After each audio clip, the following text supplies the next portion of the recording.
Hello and welcome. This is Grant Hughes of Grant Hughes Investigates on YouTube. This channel evaluates all aspects of true crime. As you are aware, videos and live streams in this genre often discuss elements of crime that may be disturbing to some viewers. If necessary, take the precautions needed to avoid these feelings. Factual information related to cases is the key to fostering rational true crime discussion. Come on, man. Fortunately, you will find that here. Please hit the like button only once, share the video, and subscribe if you like my content. Thank you very much for watching.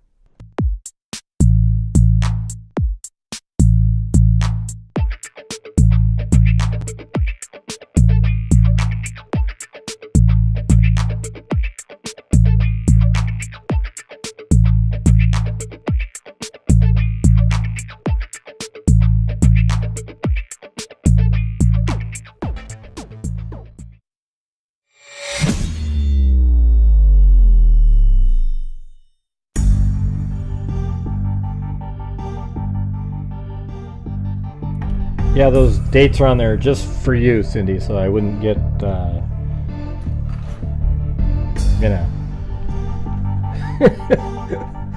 Oh, wow. Hey, it looks like the camera's working, but it's filming the fireplace. Awesome. I'm not sure what's going on there.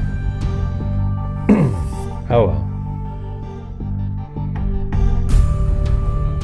How's everybody doing?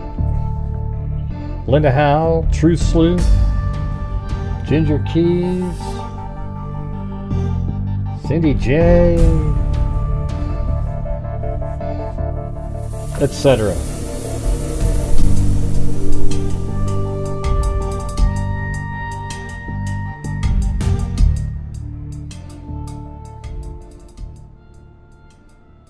All right.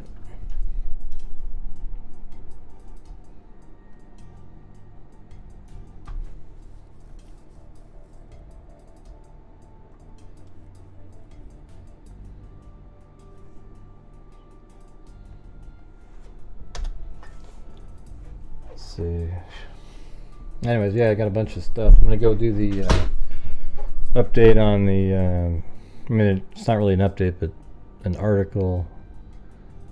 No, I don't know if it's an update or not, but it's on the four that were killed in New York. Do that first. Use the Daily Mail article.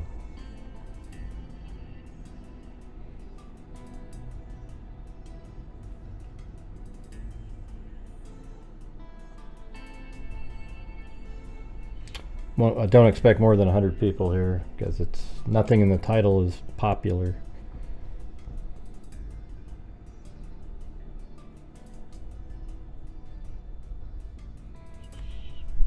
All right, so that case yesterday with these are the kids. I mean, man, that's brutal.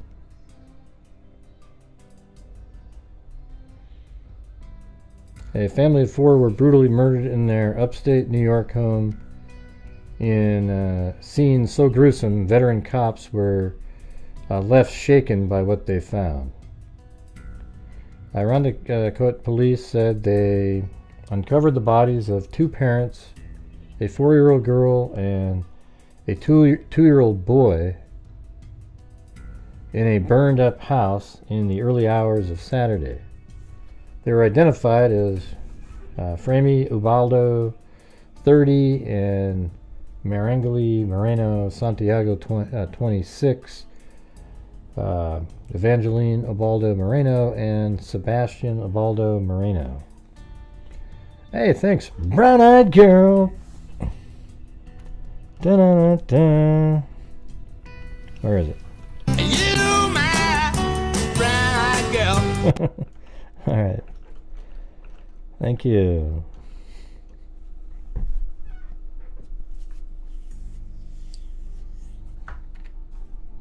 Why is this Kamala crap on here? Police are searching for the killer and arsonist who seemingly wanted to raise the evidence by, to burn the evidence by attempting to burn down the home on Knapp Avenue in the leafy town close to Lake Ontario, near the U.S.-Canada border. Ironicott Police Chief Scott Peters, who has worked in law enforcement for 32 years, was visibly shaken. We watched that yesterday at a press conference as he described the scenes as the worst thing I've ever seen, while vowing to bring these monsters to justice.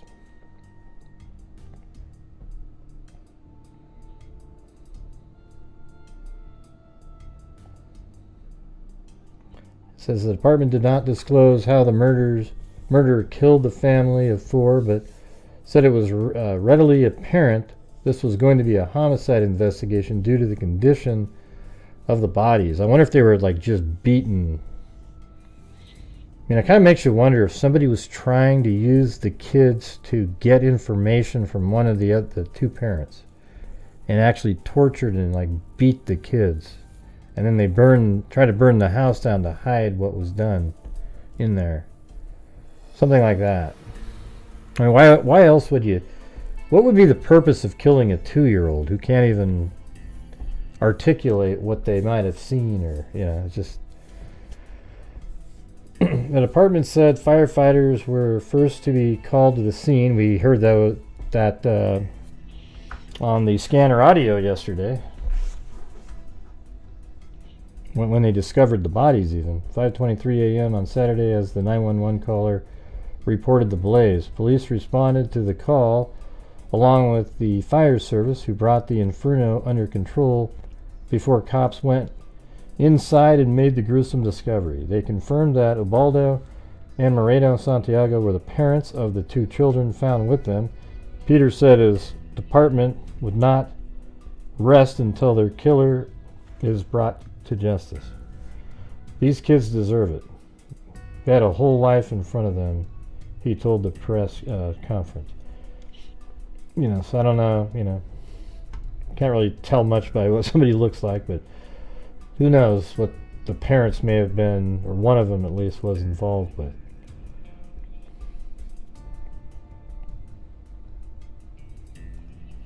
A search for suspects is now underway after a weekend house fire quickly turned into a homicide investigation. Irondequoit police have confirmed a mother, father, and 2 small children were found dead inside their home Saturday. The police chief calls this the worst he's ever seen. Natalie Kutchko heard from investigators on this tragic case today. She joins us now live in the studio with what we know so far. Natalie. Yeah, Teresa, investigators have spent the entire weekend not giving up to process the scene and also comb through extensive evidence at the family's Irondequoit home. As mentioned, a mom, dad, and their 2 small kids, ages 2 and 4, were found dead in the basement. The police chief says the pursuit to find those responsible is only beginning. When you murder innocent children, there's no excuse for it. A clear message from Irondequoit Police Chief Scott Peters, the chief fighting back tears, identifying the 4 victims, a family murdered at their home on Knapp Avenue early Saturday morning.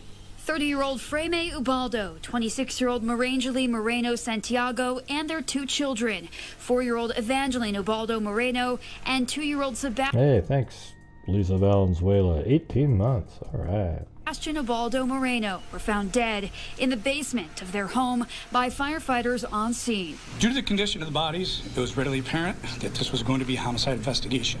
We took 2 days to make sure that we methodically cleared that location. The fire did not help, but it didn't hinder us. We wanted to make sure that we went floor to floor and didn't miss any piece of information that needed to be collected to ultimately bring these monsters to justice. Police say the family purchased the home in the last few years, the parents showing no criminal history or suspicious calls to the residents. Yeah, so that's weird, nothing. So, man. Huh. What is typically a quiet neighborhood has been shaken with grief. We were heartbroken. Our hearts go out to the families. Yeah.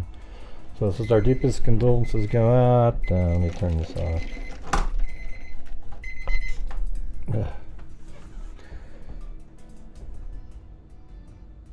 Evans said he's empowered the police department to utilize every legal measure available to bring those responsible for this heinous crime to justice. The children's mother, Moreno Santiago, was remembered as a sweet and loving person who would go above and beyond for her children by a heartbroken friend who paid tribute on Facebook. She shared a GoFundMe page to raise money for the funerals and burial of the family.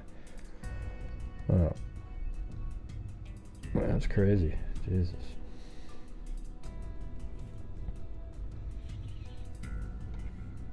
I mean, maybe the police, you know, if you haven't been arrested for something yet, you haven't been arrested yet. You know, so if there is something that one of them was doing, they just hadn't been caught yet. And so there's no record of it.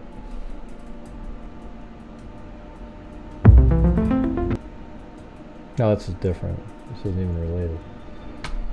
Okay, well, there you go. There's the update on that. That's all I had. It was the only article that was somewhat new, and at least we now have a picture of them.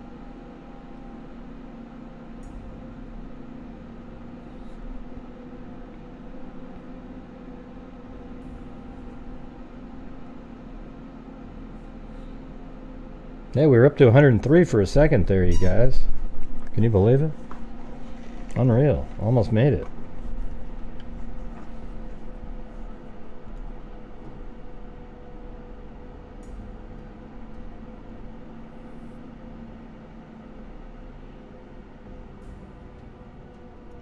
All right, I think I'll do this Donna Jean Haynes. This is her right here. She looks like everybody looked like back then. But anyway, she was 50. I can't remember if it was 50 something years old at this point.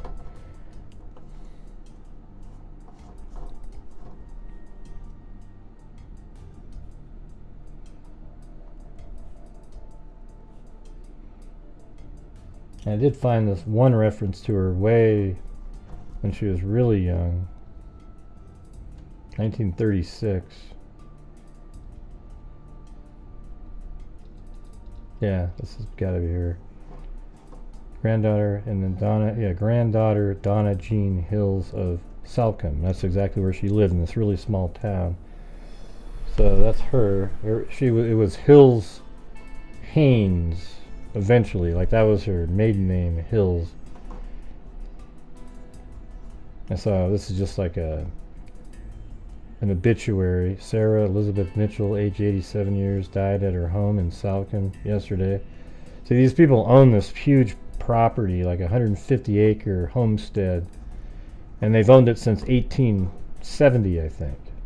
Like, you know, literal cowboy and Indian days, you know, like. She was born at Clearville, Ontario, Canada. This is the grandmother. Miss Iva M.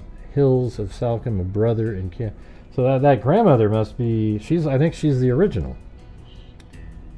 You know, Sarah Elizabeth Mitchell, aged 87. So if you're 87 in 1936, you know, and then you go back 76 years, you'd be 11. I mean, I don't know. She was right there. Maybe maybe that's the child of the original homesteader.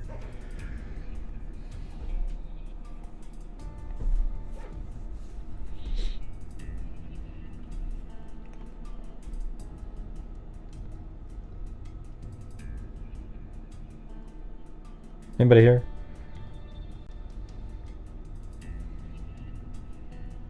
And I also found this one from October 15th. So she goes missing on October 9th. And then it's sort of interesting that there's this, you know, Ricky C. and Donna J. Haynes, Yakima. Like, these are suits of some sort. Bankruptcy petition. You know, but this happens just, you know, 6 days after she goes missing. It's kind of interesting. I know there's less people on here tonight, but if you're out there and you can help support my channel like we do every single night on here, I would appreciate it. I know it gets kind of hard when there's just this, we're not covering a big case and there isn't a whole bunch of different people in here. But if you can, you can. If you can't, you can't.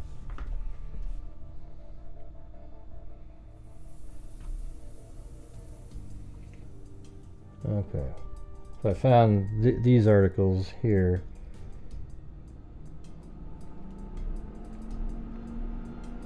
So that must be the house. I wonder if it says in there. I was trying to find the location. I couldn't find. They have P.O. boxes for the mail, so I couldn't find. Still running around the Haynes house at Salcombe these days is the kitten, one of 3 cats left there when Donna Jean Haynes disappeared 2 weeks ago. Sheriff's officers have found no sign of a struggle in the small 4-room house with bare floors and few furnishings. Hey, thanks, Pink Diamond. Donna Jean left a pair of prescription glasses and her purse when she disappeared.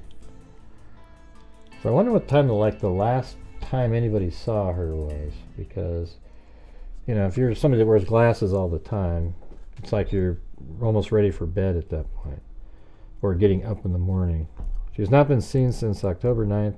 Oh, well, there you go. When friends dropped her off after a church function. So that means after the church function. I guess we don't know what time that is currently. And these are her 2 children here. And all these people, like this lady here now is like 70-something years old. I don't even think they're alive. The family members. Donna Jean Haynes, a well-liked, lifelong resident of this tiny Cowlitz River Valley town, disappeared 2 weeks ago. This is an article from October 27th, 1983, and she disappeared on the 9th.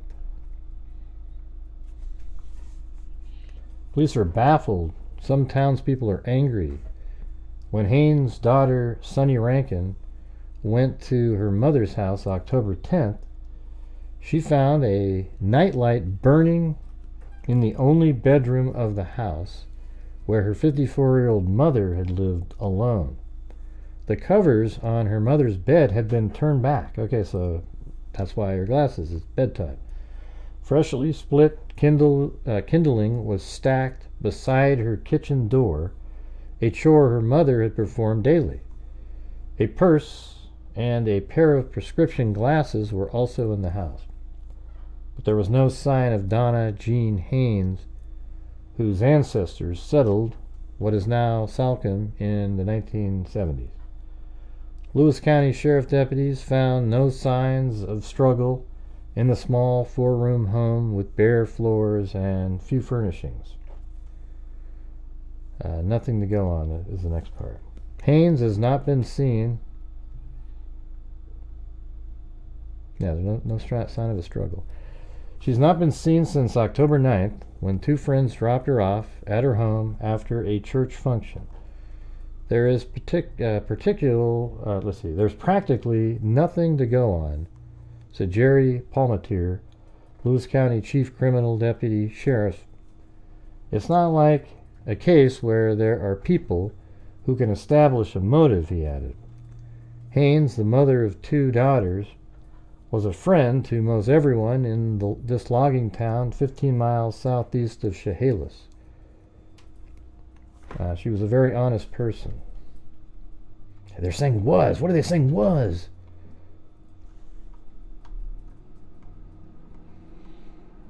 Yeah, I mean, so this is Portland's right over here, and this is this town. You know, it's kind of in a weird, like, people don't normally drive on this highway here, Highway 12. It's not a popular place, but it's just this really small community here. In fact, back in this time, I mean, see all these homes that are right there. if you go all the way back to 1990, I mean, there's nothing there, and this is even 4 years before that. So this town, this is what it looked like. And there's a whole, I mean, you can see, basically, wherever you see these roads and there's nothing, those are all new. So it looks like there's some there. Coming around.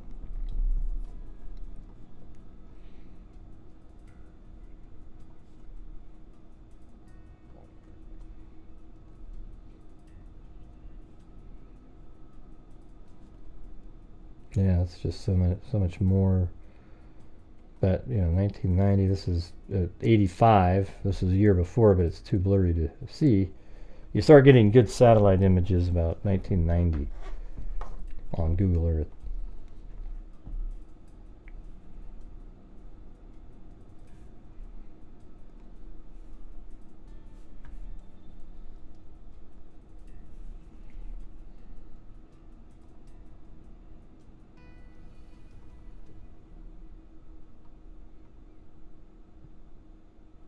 Get back to that.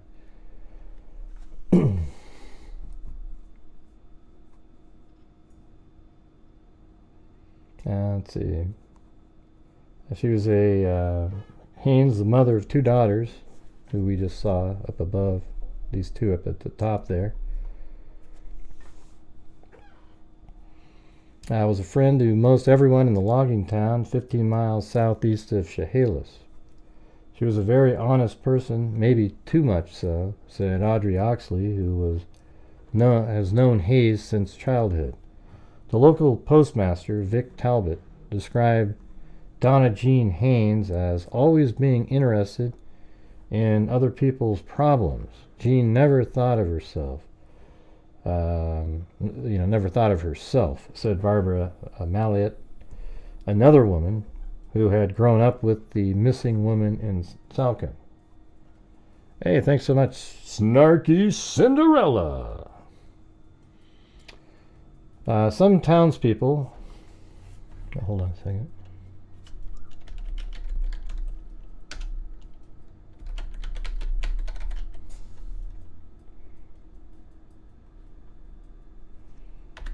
Okay. Some townspeople don't think the sheriff's office has given enough priority to the search for the missing woman.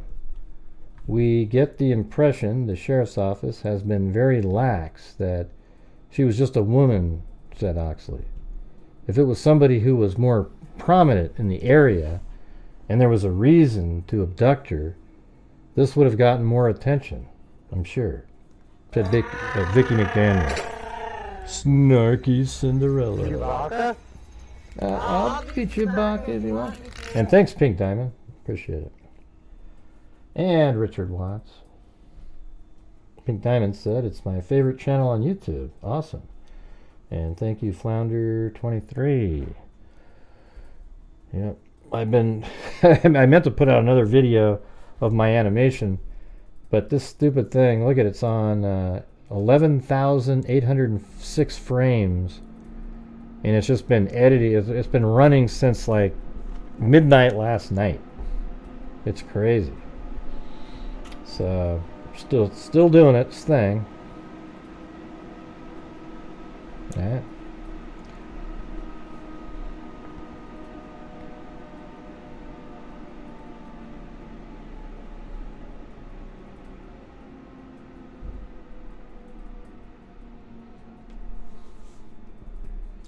According to Mylette, the deputies did not move like they should have.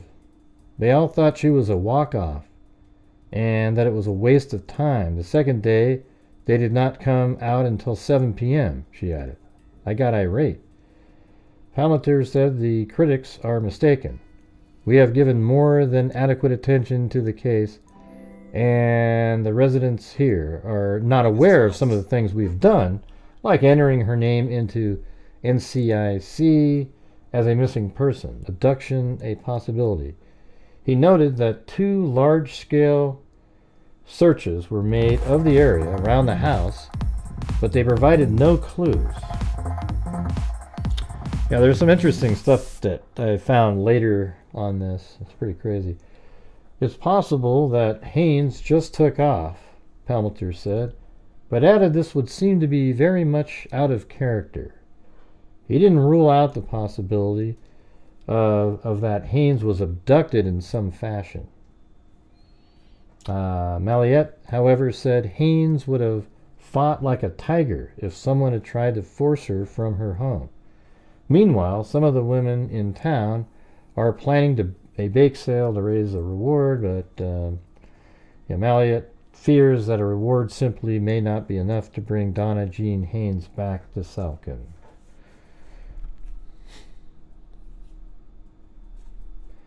Yeah, who knows? Jean. And then October 30th. Looks like that's a better picture of the two daughters. The covers on the bed were turned back and night light was on, but there was no sign of Donna Jean Haynes, the 54-year-old woman who has lived here all her life, has not been seen. I mean, a really tiny little town, too. Has not been seen since two friends dropped her off at home October 9th after a church function. The woman's daughter, Sunny Rankin, went to the house where her mother lived alone on October 10th. Freshly split kindling stood near the kitchen door, and a purse and a pair of glasses were still there. But Haynes was not to be found. Lewis County Sheriff deputies found no signs of a struggle in the small four-room house. There is practically nothing to go on, said Jerry Palmater, Chief Criminal Deputy Sheriff. Haynes has two daughters and is a member of the family that has lived in the area since the 1870s. Some of the women in town are planning a bake sale to raise money for a reward. She was considered a friend by almost everyone in the logging town 15 miles southeast of Chehalis.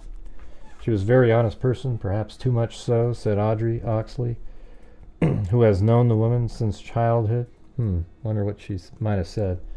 Postmaster Vic Talbot described her as always being interested in other people's problems. Jean never thought of herself. We heard that a minute ago. Whether the investigation has received enough attention is a matter of dispute. Cynthia Wilson, who is related to Haynes by marriage, says the sheriff's office took more than 2 hours to respond to the first call. We have given more than adequate... Okay, so that part's going to be the same. All right. Then, let's see.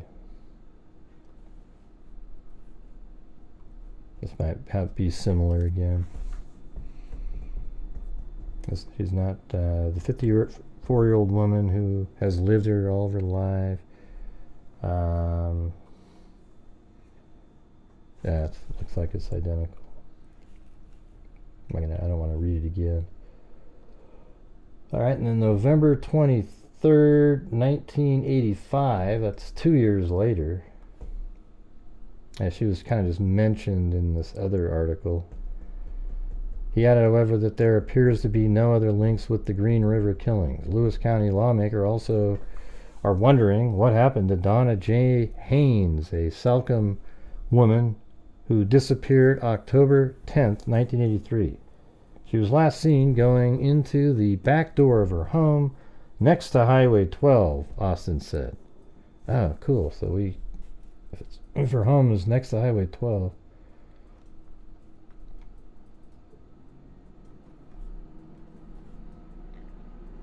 I mean, it kind of narrows it down, right? Like,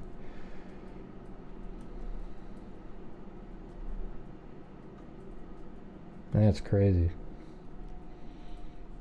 I could never actually find your address. Maybe somebody out there, if you can find Donna Jean Haynes' actual physical address in the town of Salcombe, that'd be cool.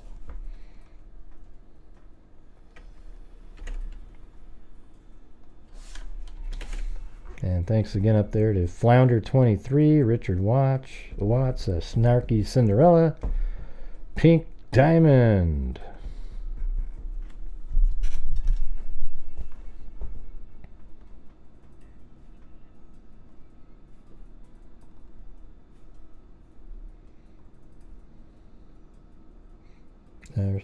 They're still trying to figure out 2 women's murders. Okay, the death of a man. Okay, so they just sort of brought her up. I just try to find any time they're mentioned. And then 1986. Again, she's just kind of a bullet point on here. You know, there's these other cases. The following is a list of unsolved murders or missing person cases since 1982.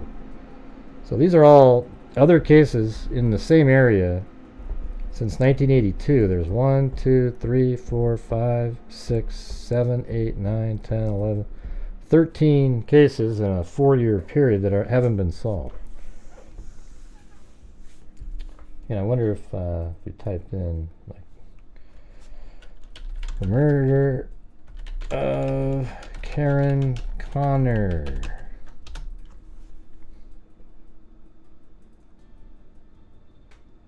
A person is guilty of first degree. It's different. It looks like they have her grave, anyways. Yeah. Looks like another kid. And she was 19, so.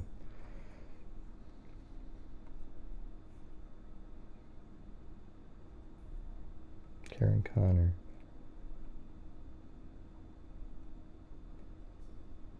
Doesn't say. I thought one's probably unsolved still. Then Kimberly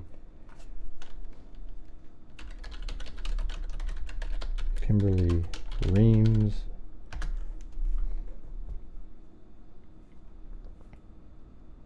It's another find a grave. So I guess that one's unsolved still. I mean, that's pretty crazy. Maybe we should go look at some of these at some point. I mean, look at all these other ones right around there. 19 years old, 31, and then Donna Haynes was 54. And then, but these other ones seem more possibly connected, like not to hers though. Connie Rolls, 21. Monica Anderson, 31. Wendy Wilcox, 24. And then there's a guy here, Steve Harkins, then Ruth Cooper in her 40s. And then Roberta D. Strasbaugh, 18.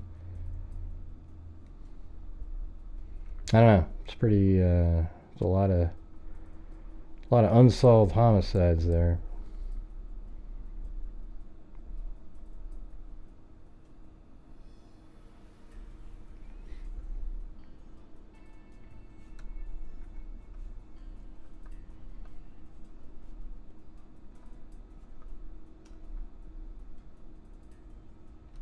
Yeah, so she was just listed on this one.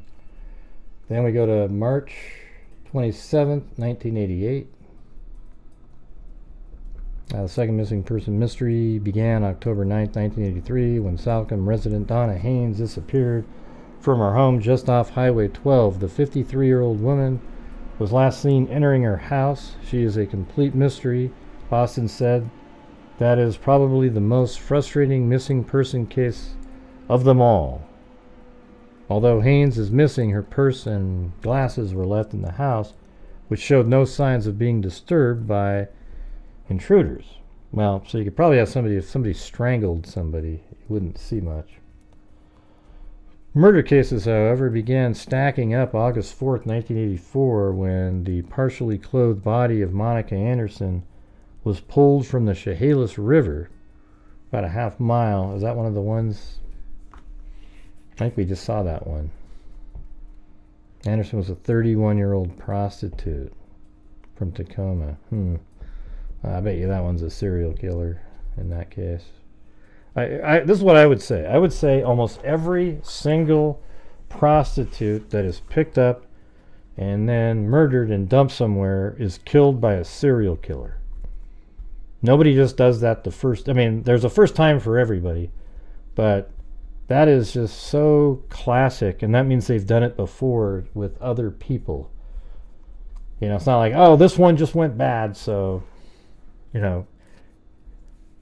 To me, it's just anytime a sex worker is murdered, a serial killer of some sort killed them. That's not true, Gray. What if the guy only got 2?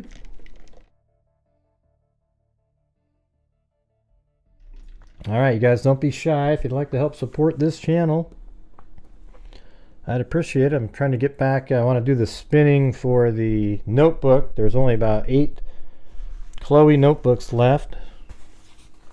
And if you send in 5 or more, you get for each 5, you get an extra spin on the wheel. You know, like, not a spin, an extra piece of pie or whatever the hell you call it. Yeah. And it also supports the channel. Alright, get rid of that one. Then 1995, March. She was in this Crime of the Week. Lewis County detectives are, so I mean, they're still looking. I mean, this is 12 years later, and they're still trying to figure it out. Lewis County detectives are seeking information regarding the October 9th, 1983 disappearance of Donna Jean Haynes from her home next to Highway 12 in Salcombe, Washington. Miss Haynes had been at a church function at the end of Wilcox Road. Oh, okay, now we got something.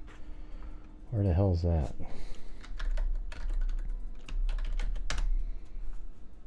Oh, okay. And is there a church? Let's do that. Churches in Salcombe. There's the one.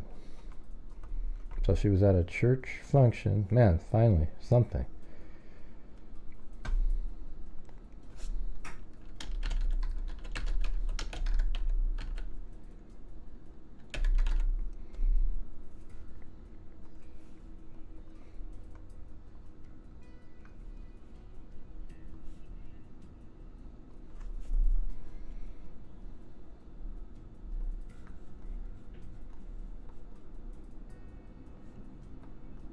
So down there, it's a dead end. It's not really at the end of it, but I mean, I guess it's the last kind of place where there's actual buildings, you know. What does it look like now? Yeah.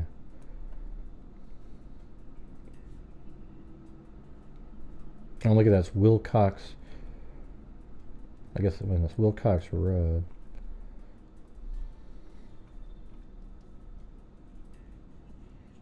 Yeah, everybody says, oh, I love the old cases. I love the old cases. And you get 131 people watching. And, you know. Let's open that back up again. Miss Haynes had been at the church function at the end of Wilcox Road. She left there and was dropped off at her residence. Oh, look at this. Man, you have the answer.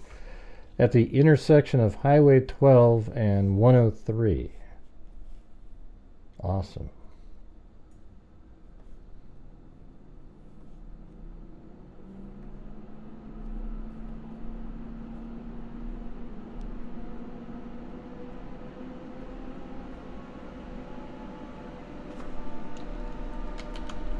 Highway 12 and...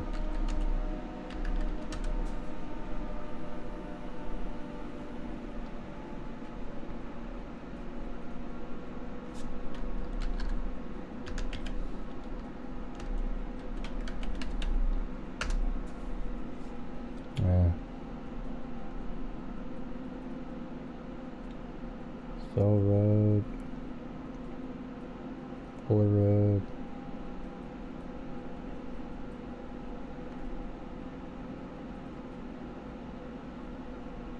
Yeah, I don't see 103. Darn it.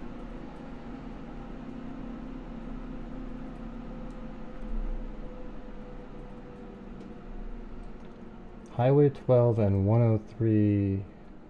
Oh. At the intersection of Highway 12 and 103 Wilcox Road. 103 Wilcox Road.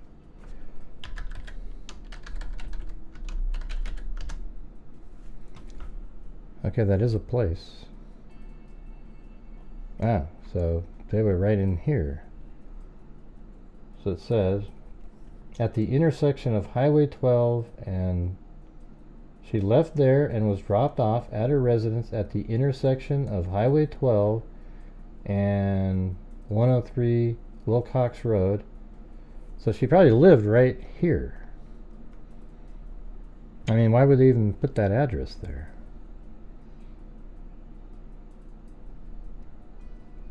I don't really, it's kind of weird that you say that exact address.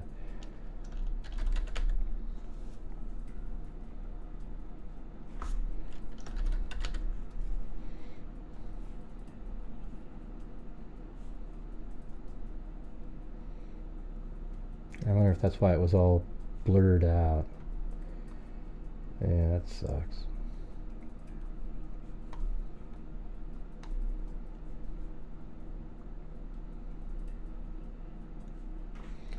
Okay, well, here's something, it'll be interesting here in a minute to check something out based on that.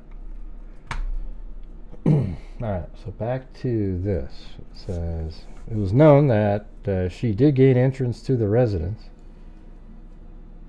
left her purse and glasses and other belongings in the house. And she, well, first of all, when she was dropped off, it was 8:30. Let me put that in there.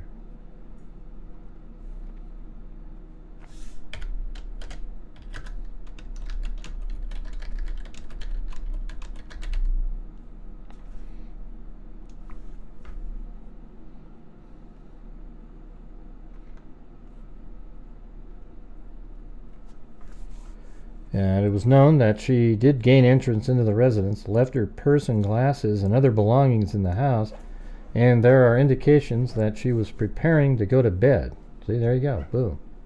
That's why, yeah, because her glasses were off. That's what I was saying. There were no signs of a struggle or altercation in the house. Miss Haynes has not been seen since her disappearance. If you have any information, call these various numbers, which are irrelevant today. Alright, so that was 1995. And then we get this crazy stuff.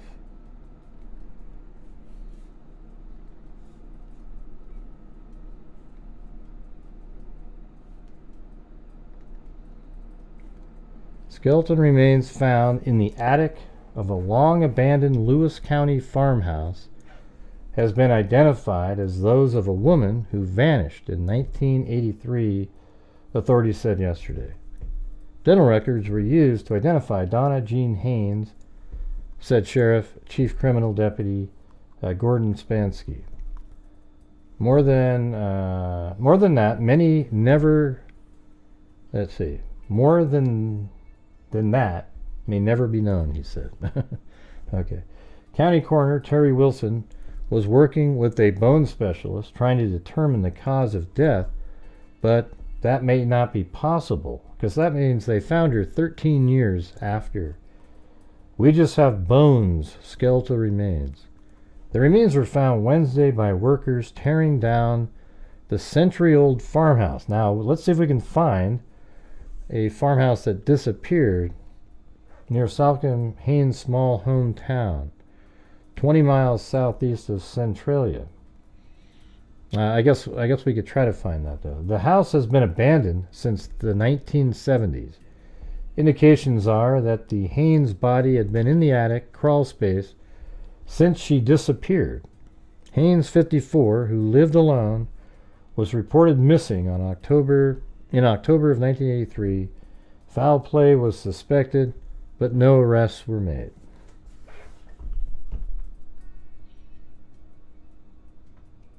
And then this was an article similar, but it was actually on Google. I Googled it. Skeletal remains found in the attic of a long abandoned Lewis. I think it might be the same thing. Okay, let's see. Dental records were used to identify Donna Jean Haynes. More than... Yeah, so that does say that's the same sentence. Let me open up that last thing that we were just looking at. Was that the exact same thing?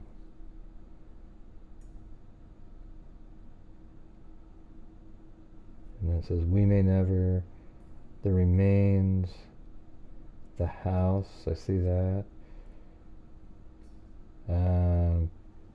They cut out this part. It says, its owner, who also lives in Salcombe, is not a suspect, though he was pretty darn surprised by the discovery, the deputy said. Then we have that one. Then what's also missing is Haynes, a lifelong resident of Salcombe, was last seen at a church on Sunday evening. Her car, purse, and glasses were found at her home, and detectives said at the time they didn't believe she would have left home without her glasses. There was no sign of disturbance. Okay, so we have that. Then there's this final thing that we could take a look at here, which is kind of an interesting little, it's in the Chronicle. Tragedy strikes Salcombe family. All right, I'll try asking again. If you guys are out there, if you could please help support the channel tonight, I'd really appreciate it. We're currently at 20% of a goal, and I'm just trying to make things, keep making things happen over here. The interest in videos isn't that great either this month, so it's got the double whammy storm happening. So if you have the ability to, I'd appreciate it. Thank you. So this one here says, she was named Sunny Rose May Rankin. So what was that one we were looking at earlier at the beginning? Sarah Elizabeth Mitchell, age 87. She had lived in Salcombe. Let me just see if that name pops up again somehow.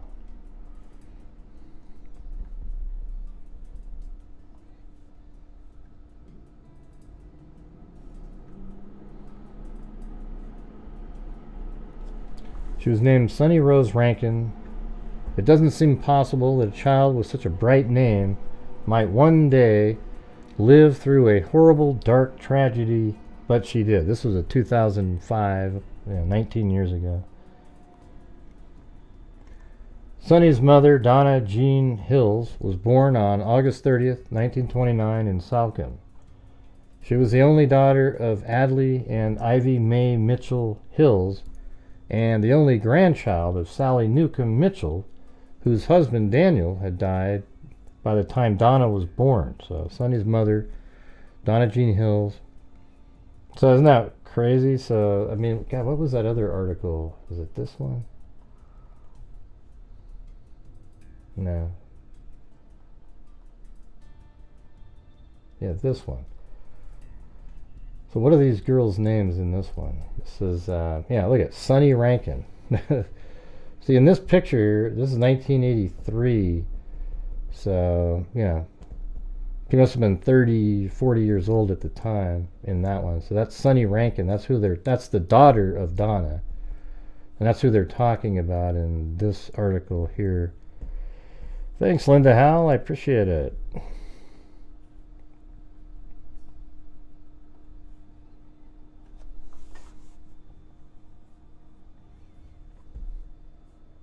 She was named Sunny Rose May Rankin.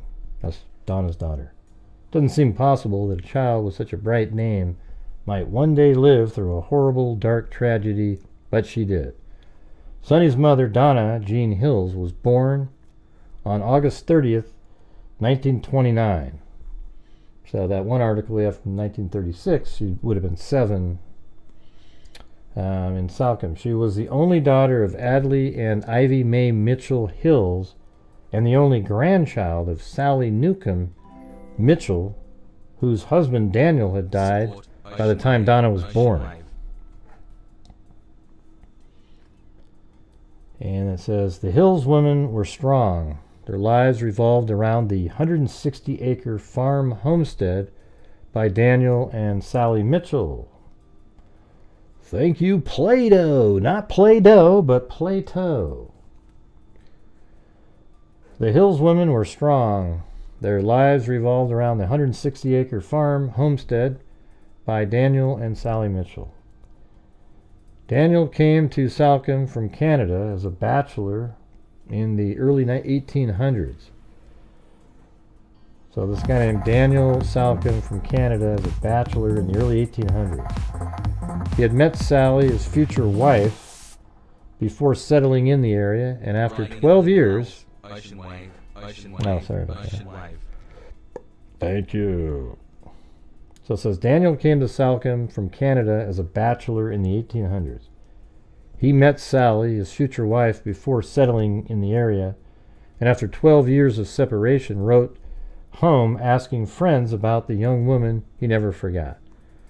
Turns out Sally was single, having carried the same torch for Daniel, so she liked him when he was there, as he had carried for her. So they liked each other. This is like 1870. He must have used like Pony Express or whatever the hell it was.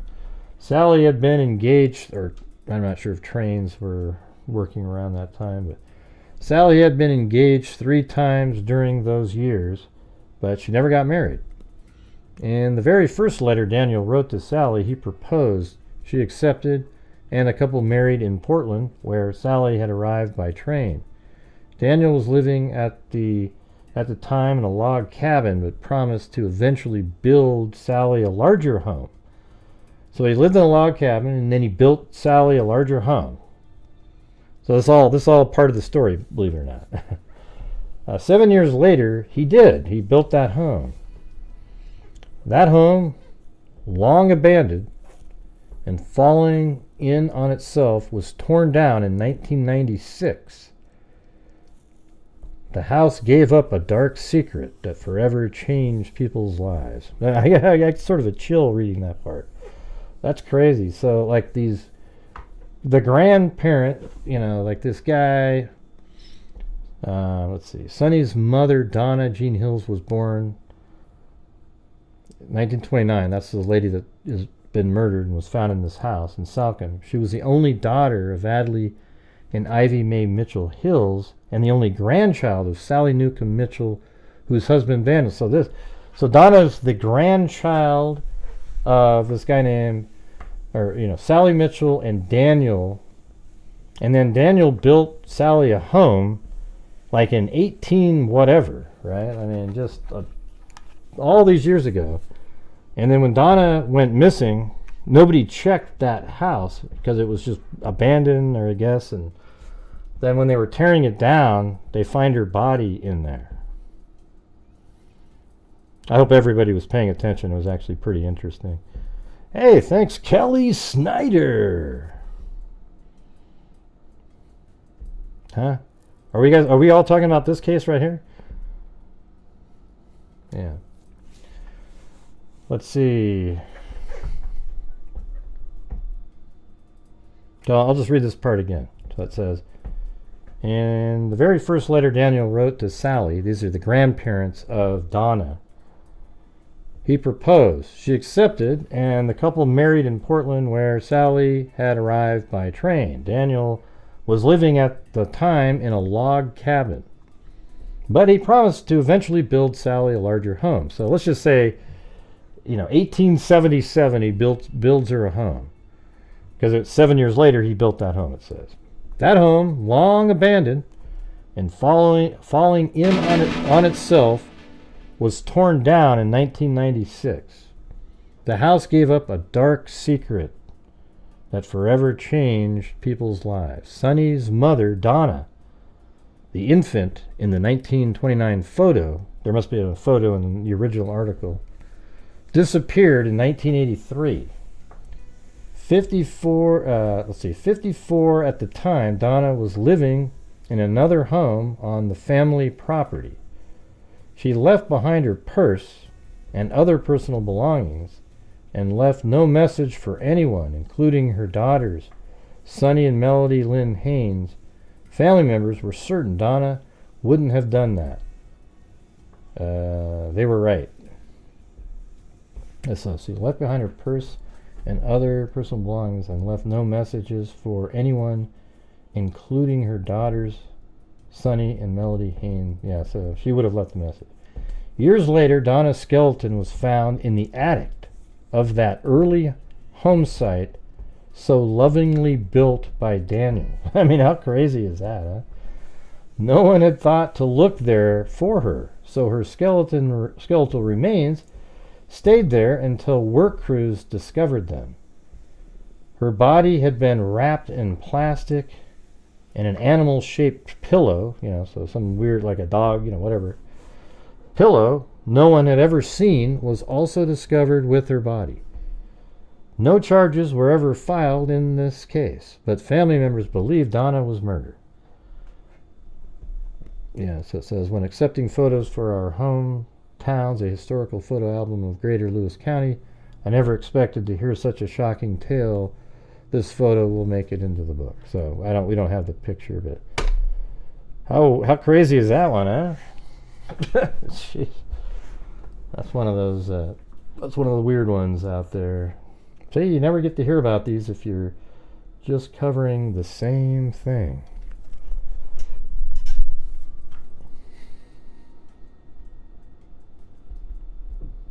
Man, that's insane. But anyways, what I was going to try to do is look up here. So I don't think any of these. So this is 1990, right? So that house is still sitting there. So what happens if we go like that?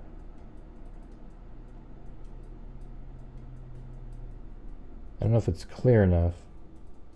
Let's pretend that this house is the one.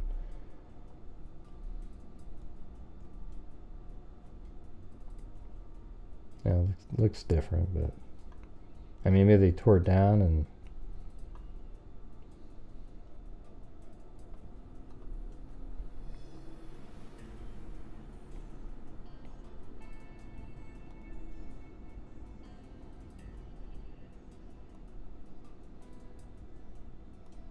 Yeah, it sucks that it goes from 1990 to 2005, so you don't really get I mean, there's a lot of differences here. But anyways, somewhere in this general area right there was a house that, it's a lot of acres, so they could have actually owned the land all the way over here, too. Let's see, is there a driveway? No. Huh. It's interesting how they're blocking all this out over here.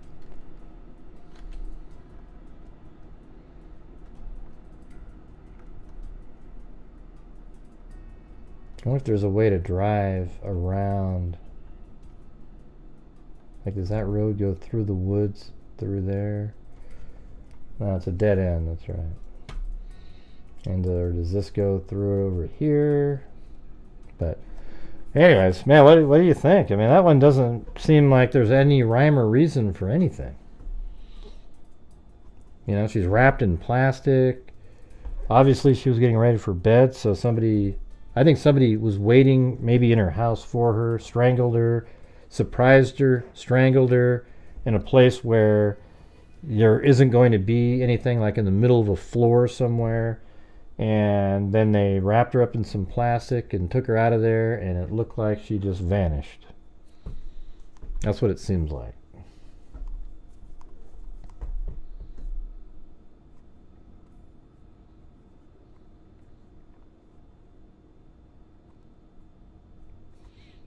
Oh, I don't know. I'm sure I won't, because when, like last night's show, after the show was over, it went right to the yellow icon. And it doesn't really help. You don't bother sitting there and watching all the ads. Just, the number of people watching isn't going to help that. You have to have thousands and thousands of views for ad revenue. For example, the video I put out yesterday on just the video that I put out there. It had 10,000 views, 1,000 watch hours, and what do you think the revenue was on that one?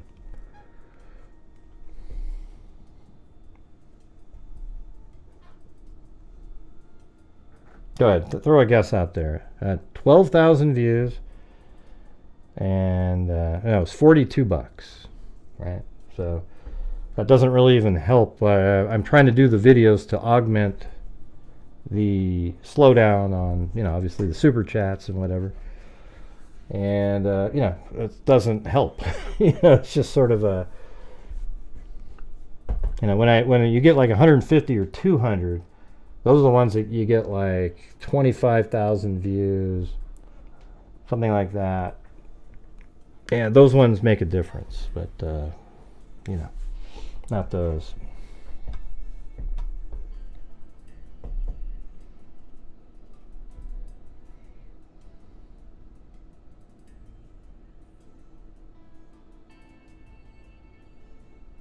What do you mean you saw 42 ads? What are you talking about? That's bullshit. There's no way 42 ads popped up for you on a show that's only an hour long.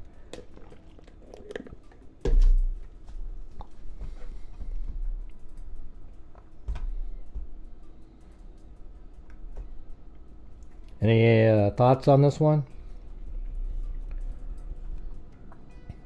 Pretty weird. I feel good though. We were able to find the church and basically the 103 Wilcox Road. You know, it could be even over, you know, over there. I don't know. You'd think they would have had something named after them. What was the original name again?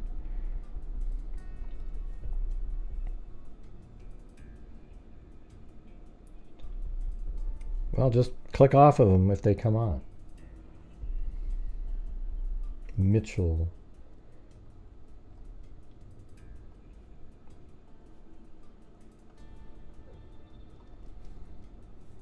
Actually, the original family would have been... yeah, the Mitchells. Sally Newcomb Mitchell and her husband Daniel. So his name is probably Mitchell. I wonder if there's anything like in this town.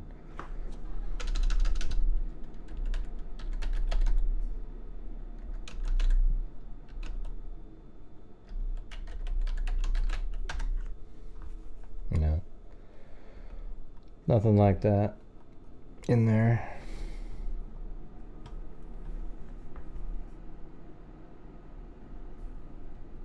Yeah, it kind of depends too on like how long people watch. You know, if they watch for 8 or 9 minutes, the videos do a lot better.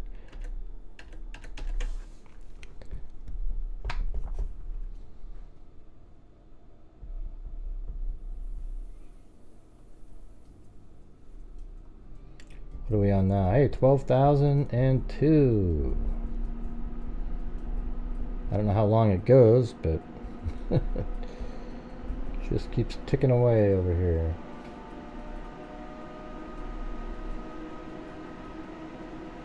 I don't know what that means, News Crasher. Got to type a sentence that makes sense. I haven't had any ads and I don't have premium YouTube. Weird you guys are getting one. Huh. Don't know. I'm 11 minutes behind and getting caught up at 175 speed. No commercials for me. Let's see what happens when I get caught up if ads begin kicking in. Yep. But like I said before, if you guys set in 5 or more, you get different. You get a pie wedge for the spin of a notebook at the end.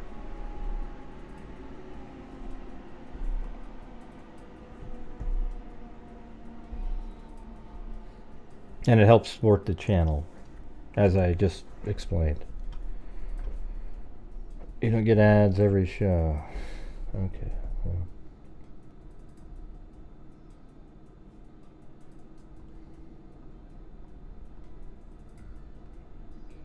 It's the Chloe notebook. There's only 8 left.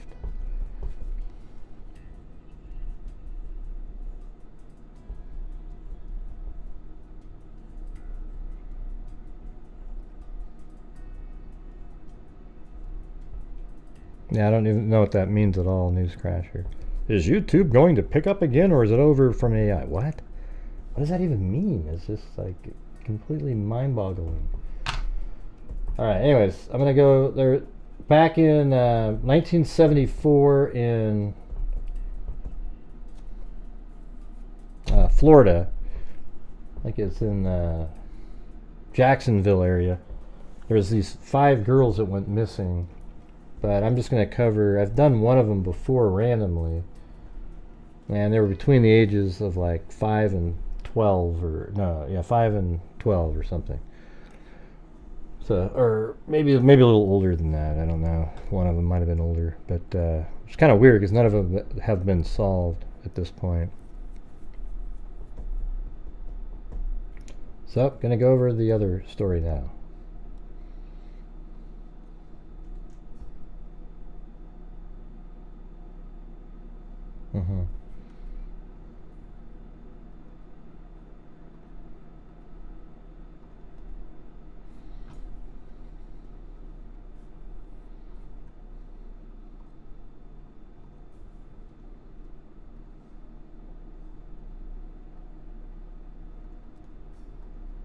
And it says this is Lillian Annette Anderson and Mylette Josephine Anderson.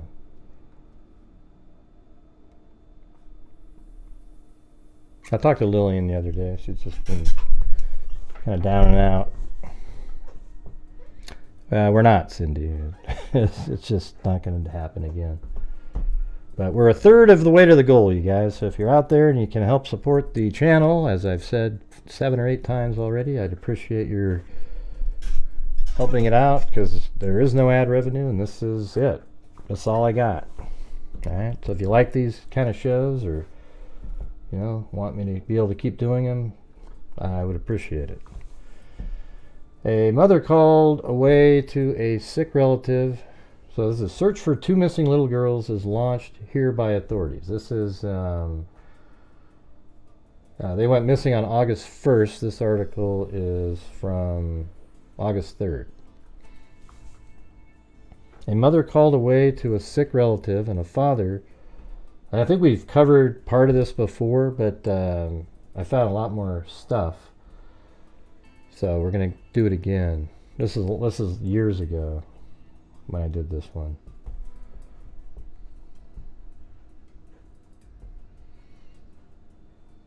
A mother called away to a sick relative, and a father delayed at work left 2 small daughters unattended at home for less than a half hour Thursday, but long enough for them to disappear. Chief of Detective Matt Touchton said foul play is now suspected in the disappearance of Mylette Josephine Anderson, 6, and Lillian Annette Anderson, 11, both of 475 Darcy Drive. Let's see. I don't know if I had that. 475 Darcy Drive in Jacksonville, Florida.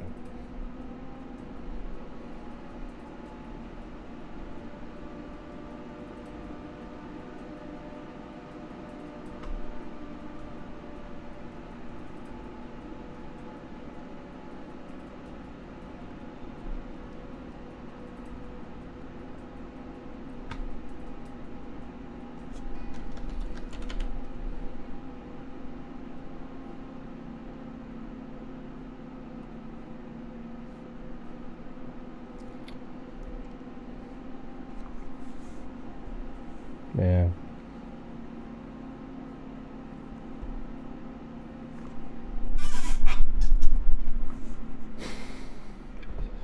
Neighbors driving by the north side home reported seeing a white car parked in the driveway between, so let's see.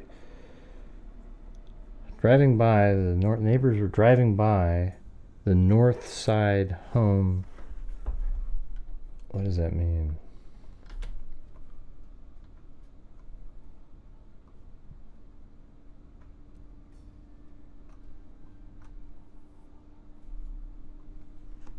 I get what that means.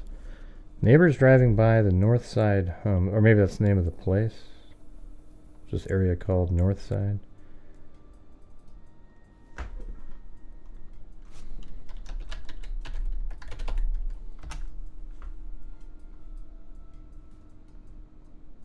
Okay, well there's north side right there, but I mean I guess maybe it's counted as that. I don't know.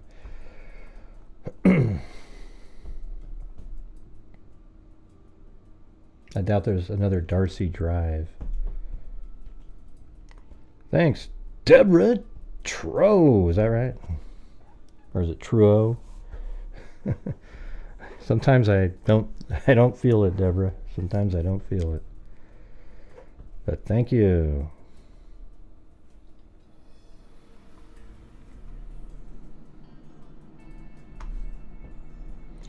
We have no new channel members tonight, you guys.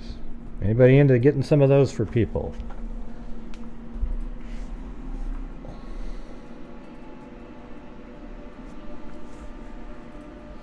Anyways, neighbors driving by the north side home reported seeing a white car parked in the driveway between 6 p.m. and 7 p.m.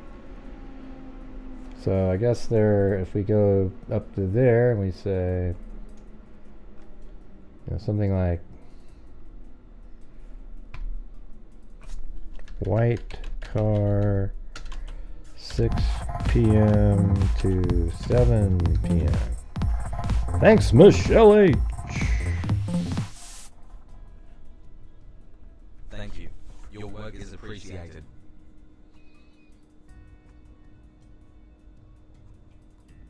And Touchton said the two children may have been taken off in the vehicle. The mother, Mrs. Elizabeth Anderson, left the house shortly before 6 p.m. Isn't this crazy? This timing here? Like she leaves right before 6 p.m. with her 13-year-old daughter to care for a sick sister-in-law complaining of bad chest pains. Isn't that weird? Just the sort of randomness like that. Hey, Sky, thank you so much for buying 5 memberships. News Crasher, the Wacko, and Gigi, Heather N, Laura W, and Le Sleuth. You guys should have all had memberships already anyways. What's going on there?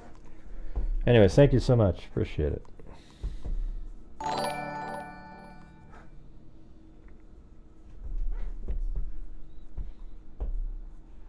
Yeah, we've had so many cases like that where there's just one little decision, a little thought, you know, some kind of, you know, just one little thing that's different, and then tragedy strikes. Really, really crazy. Or, you know, or evil exists in that little window, you know. I don't like the word tragedy for shit like that. The house shortly, so it says the mother, Mrs. Elizabeth Anderson, left the house shortly before 6 p.m.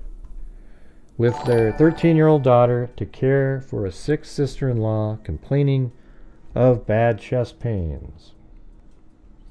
Jack L. Anderson, a self-employed commercial fisherman, was scheduled to be home at 6 p.m. So he was supposed to be home at that time anyways. But trouble with an outboard motor delayed him and a 14-year-old son. I mean, God. I mean, look at the odds here. Like, see, that makes you a little suspicious almost. So the mother takes the 13-year-old daughter to go help with a sick sister-in-law. Then the father, who, you know, self-employed commercial fisherman, you know, he was scheduled to be home right at that exact time, but trouble with an outboard motor delayed him and a 14-year-old son from arriving home at the house until 7:20. Right? I mean, Jesus. So there's an hour and 20 minutes there where no parent is there, nor, I mean, you know, it's sort of like, wow. I mean, you're 6 years old and an 11-year-old. So 11-year-old's pretty old where they can, you know, have a rational thoughts and, you know. But man, how wild is that? Like, they were supposed to be home, but then they're not home, so now there's no older child nor an adult. Anderson said his wife had telephoned the house at 7 p.m. So the father said, yeah, that my wife actually called the house at 7 p.m. to check on the two daughters, who said he was not home yet, but everything was fine. So that means it's 7 o'clock. So, you know, that means things are still okay at even 7. Anderson said it was later learned that another sister-in-law telephoned the house 5 minutes later but did not receive an answer. Wow, so they went missing in a 20-minute window then. The fisherman answered a call from his wife at 7:30, that's the dad, and both realized the other did not have charge of the 2 daughters. So they're like, oh my God, what's going on? You know, Anderson said a search of the house revealed that the children had disappeared without taking any shoes. A pet chihuahua that normally had the run of the house was shut in a bedroom. That's crazy. So the dog that was a yapping, barking dog that just would have made all kinds of noise. They were told to lock the doors, so if someone got them out of the house, he would have to. So if someone got them out of the house, he would have to break in. I think it's like if someone wanted to break them out of the house. The doors were shut but not locked when I came home, Anderson said. Police were called an hour after the 2 daughters were discovered missing, but no evidence of forcible entry was found. Yeah, and the other people have alibis, right? I mean, they have the dad has the son with him, and you know. There was not a thing we could find missing except a baby doll belonging to the 6-year-old, said Anderson. Annette is supposed to take thyroid tablets every day for a nervousness growth condition to keep her calm, according to the father. The younger one has a slight case of asthma and a weak heart. She takes medication as needed when overexcited or overtired, said Anderson. If she doesn't get it, it's bad.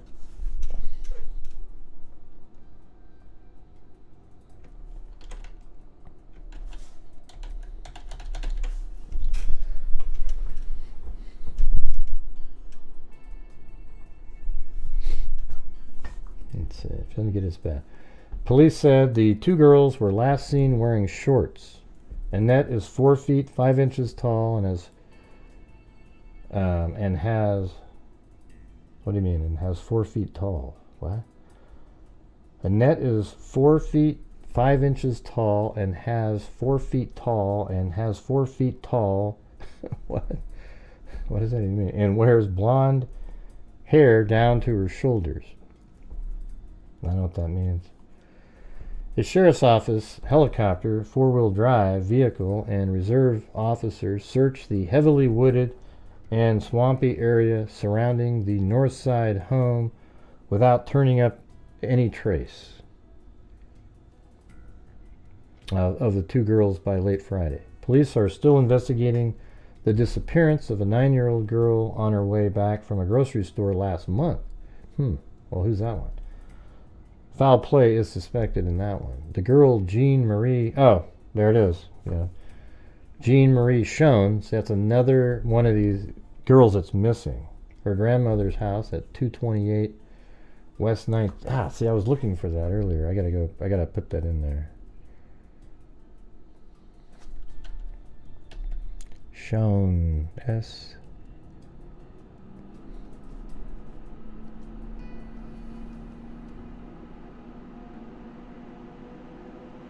C-H-O-E-N.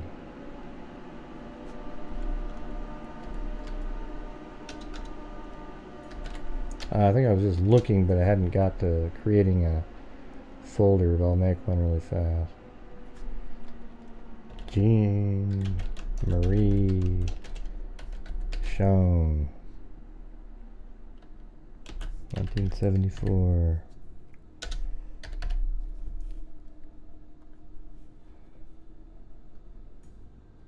Okay, and where was that address? It was 228 West 19th Street. So I guess we can kind of see, like, in general how close it is. This is the grandmother's home, that's right. And then she went to the store, I think, to get cigarettes for her son or something. I don't know. Pretty weird.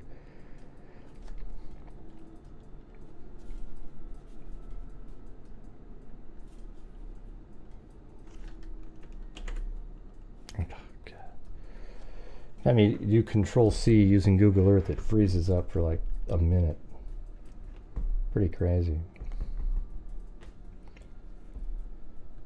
Alright, you guys, the energy's starting to drop. It's starting to drop. I'm feeling it. I'm feeling it. We're getting this, this feeling again.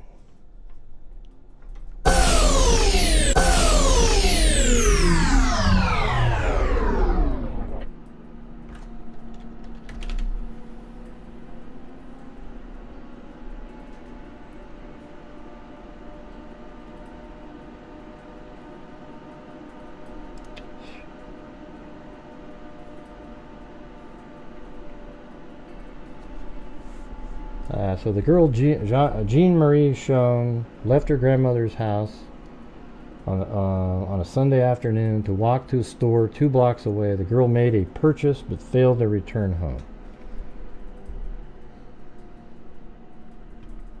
Hey, thanks, Nate Campbell. Wonder whether, let's see, nearest grocery store, nearest convenient store.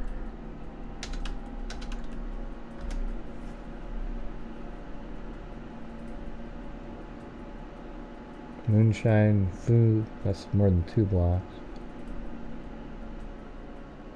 You'd think the grocery store would be out here on the main street. This is a whole different case. I just was trying to get some information on it, but yeah, that's good. Anyways, we got that for later. That's another person missing.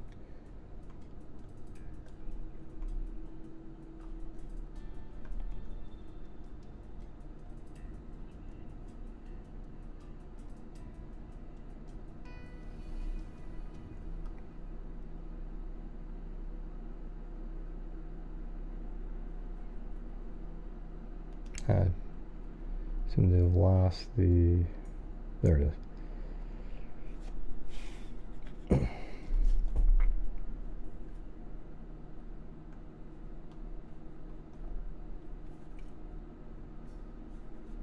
Alright, moving on to the next one. Article.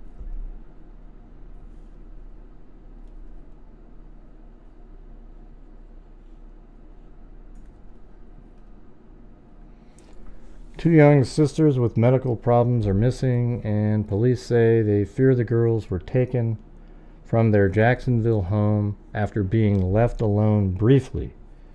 Lillian Annette Anderson, 11, and Mylette Josephine Anderson, 6, were last seen. Those are almost like Filipino names, but they don't look Filipino. Were last seen by their mother, Elizabeth Anderson, Thursday afternoon, police said. Lillian is supposed to take thyroid tablets every day, and Mylette, who has a slight case of asthma and a weak heart, needs medication whenever she becomes overexcited or overtired. Wonder, kind of makes you wonder if there was some, somebody's like, man, these 2 kids are costing us a ton of money, man. We've already got these other 2, except they both have alibis. I mean, don't you think it's kind of weird that the 2 people that have, these big medical, every single month have to buy different medicines, they're gone. But they're both young kids, and there was this little window. I mean, man. Anderson said yesterday the length of time they could go without medication would depend on how nervous and upset they got. I don't think they would last too long without it.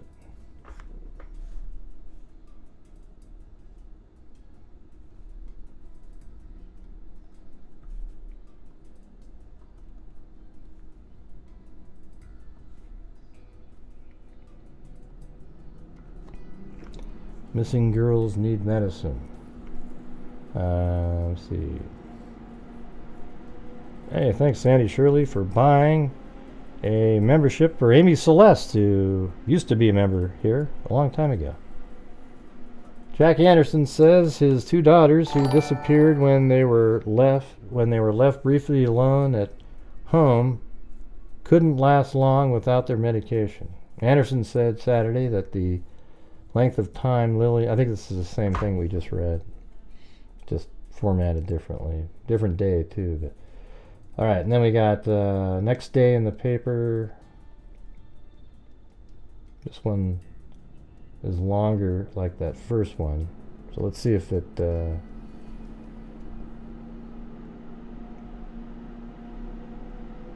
I think it's just. I think it goes all the way around. So this might have a lot of information in it. Let's see.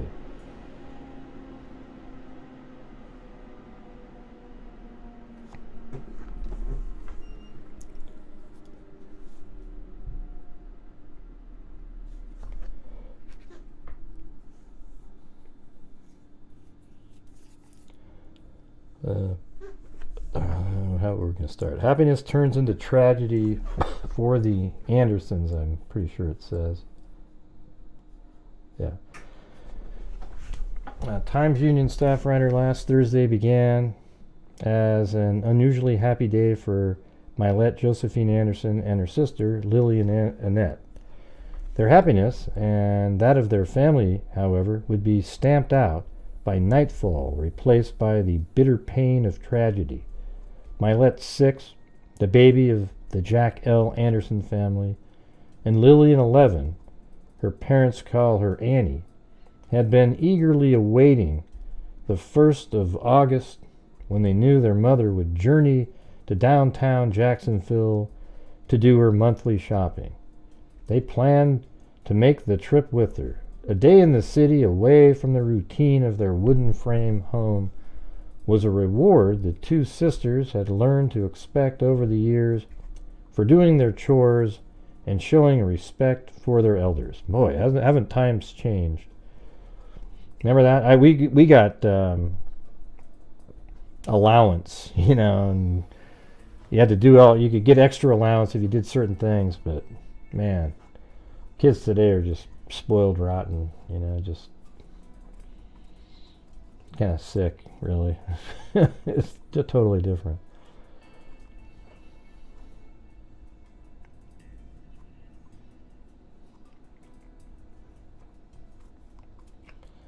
Let's see.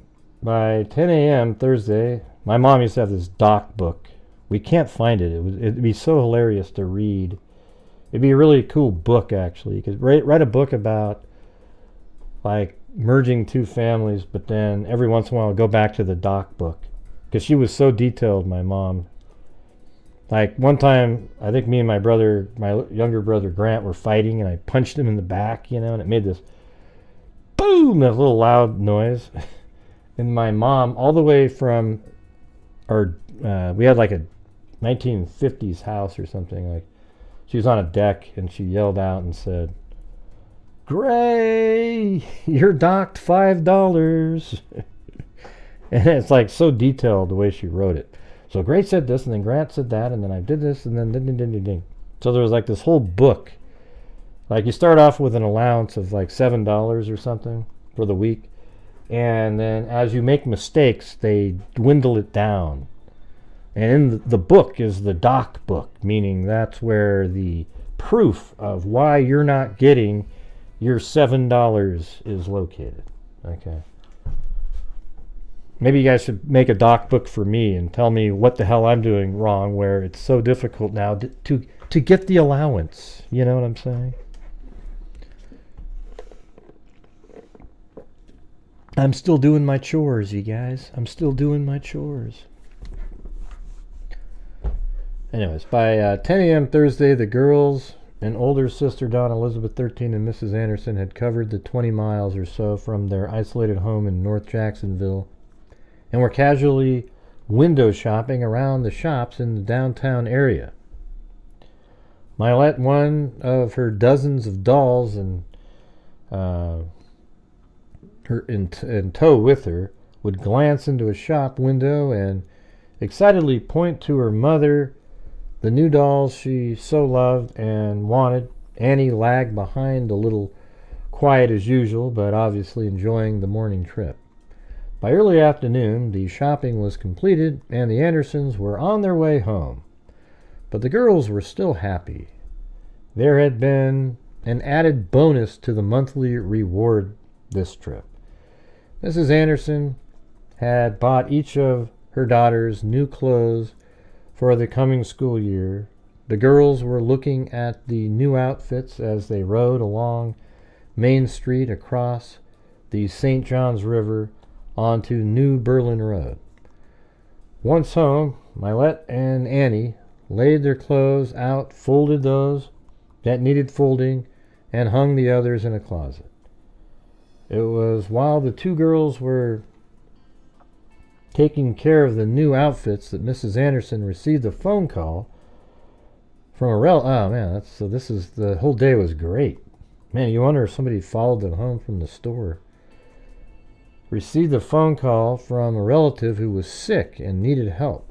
So they're sitting there folding their clothes and, Once home, Mylette and Annie laid their clothes out, folded those that needed to be folded, and hung the others in a closet. So excited. Yep. All right, you guys, I'll try to do it again. If you'd like to help support the channel tonight, we're currently at about 55% of the new way lower-ended goal that we set up. So if you guys can help support the channel and keep us on track for the month, we still have the scholarship to fund and more DNA stuff coming for us as the freaks. Now, I don't know where all the other freaks are out there, but obviously if you're watching the show, if you have the ability to, it allows me to keep doing the show and continue to fund some of the things that we've funded, even though we're not funding them to the same level as before because of the circumstances. All right, so please, if you can, I would really appreciate it. Thank you. I got lots of docs, KK, lots of docs. It was a red book, like this red plastic diary. So anyways, once home, Mylette and Annie laid their clothes out, really excited, folded those that needed folding, and hung the others in a closet. It was while the two girls were taking care of the new outfits that they had just got while shopping with their mother that Mrs. Anderson received a phone call from a relative who was sick and needed help. Annie told her mother she wanted to stay home and do some work in the kitchen. She had just learned to cook, and her younger sister, Mylette, decided to stay home and keep her company. I remember when I used to explain to you guys to try to get the support, you guys would do it. You'd help support the channel. It's just, I guess what's going on now is just nobody has, or the economy sucks, And what's really the double whammy is when the videos aren't doing well and the show's not doing well, and then we're in trouble. And last month it was a miracle for the channel because it was the lowest super chat month we've ever had, and but my ad revenue was good because I put out like 15 or 20 videos, and then I also have the other channel that I do. So I don't know, man, we're in a precarious place. I'm sure other people feel the same way, but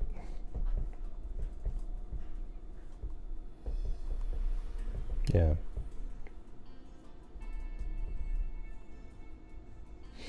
Well, you guys should go watch my shows that I did on what the hell was her name?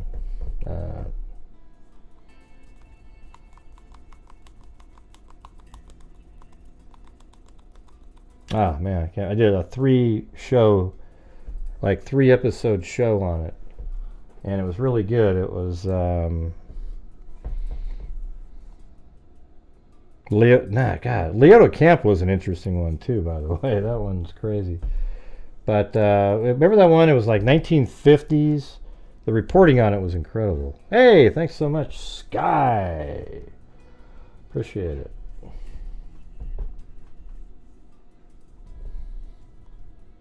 Now, if we can get some other support out there, that'd be great too. Yeah, the what the hell was the name of that one? Do you guys remember? It was a 3-parter. I played it again recently when I was on a trip and nobody watched it. We got like 5 views or something. But it was awesome when we actually did it during the show, because it was really, it had the son who came home from school at lunchtime, and her mother was in the bathroom, and she just kept talking to him through the bathroom, and then when they come home, she's dead in the bathtub and was murdered by somebody else.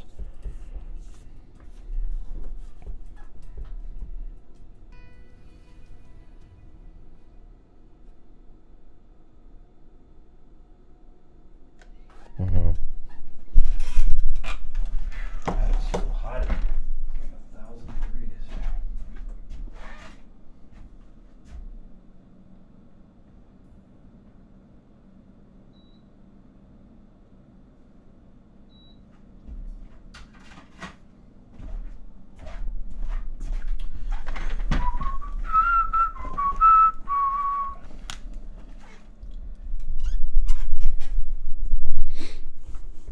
All right.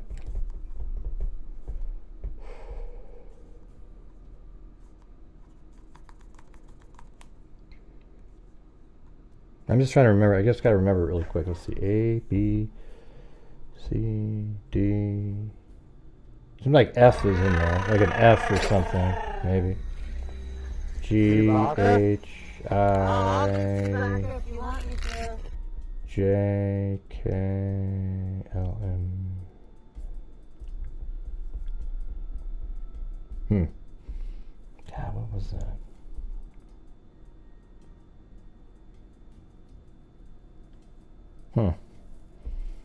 Weird. I don't know why I can't remember that one. It seems like there's an F in the last name.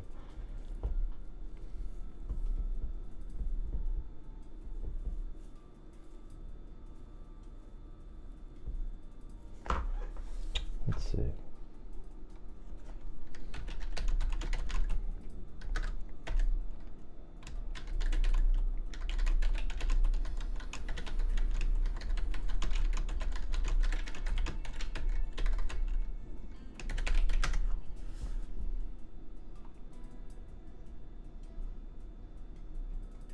Don't see it.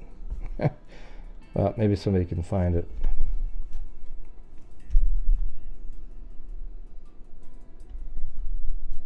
Yeah, there he goes. Krutz. That's the one. Malvita Krutz. That's what I was thinking of. So there's no F in it. Malvita Krutz. There you go. Yeah, you guys should go check those ones out. Those are crazy. They even had maps, a diagram of the house in one of the newspapers. I mean, people were walking around in the house with cigarettes looking at the crime scene. I mean, back then you could just stumble in there. But anyways, let's get back to this. So these girls, they just went shopping with their mother, and then they come home and they're folding the ones that need to be folded and hanging up the pieces of clothing that they got that needed to be hung. And then during that same time, the mother got a phone call from, I think it was like the sister-in-law or something like that, and then she took her 13-year-old daughter.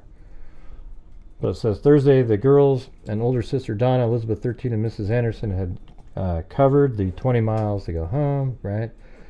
So Mrs. Anderson had bought each of her daughters new clothes. Once home, Mylette and Annie laid their clothes out, then folded things, hung up different items. It was while the two girls were taking care of the new outfits that Mrs. Anderson received a phone call from a relative who was sick and needed help. Annie told her mother she wanted to stay home and do some work in the kitchen. She had just learned to cook, and her younger sister, Mylette, decided to stay home and keep her company. So look at all of the things here. Not leaving the older child at home, then you know, one of them decides to stay home. But the thing is, I guess you could ask the daughter too. The mother would be the only one that would know, except the daughter was there, the 13-year-old. So one wanted to stay home and cook, and the other one stayed home with her. And it says Mrs. Anderson and her oldest daughter Donna left the two young girls at, so now it says 3:55 p.m. That's totally different. I thought it was, well, I guess, let's see. Let me put that in there.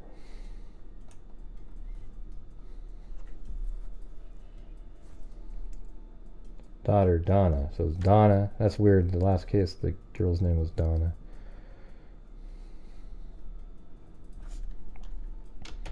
Alright, Donna. 13 and mother leave to care for a relative. And that was at 3:55.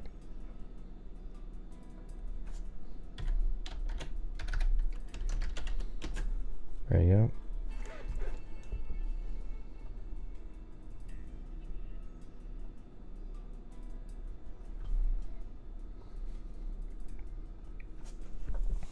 Mylette, her blonde hair spilling around her face to her shoulders, was playing with her dolls. So this is right before they were leaving. Annie was in the kitchen making lemonade. The girls haven't been seen by the family since. When their father returned home that night between 7 and 7:20 p.m., Mylette and Annie weren't in the house. He took it for granted they were with their mother. It wasn't until 8 p.m. when Mrs. Anderson called home that Anderson learned his two younger daughters weren't with their mother. I thought the time was different that he called.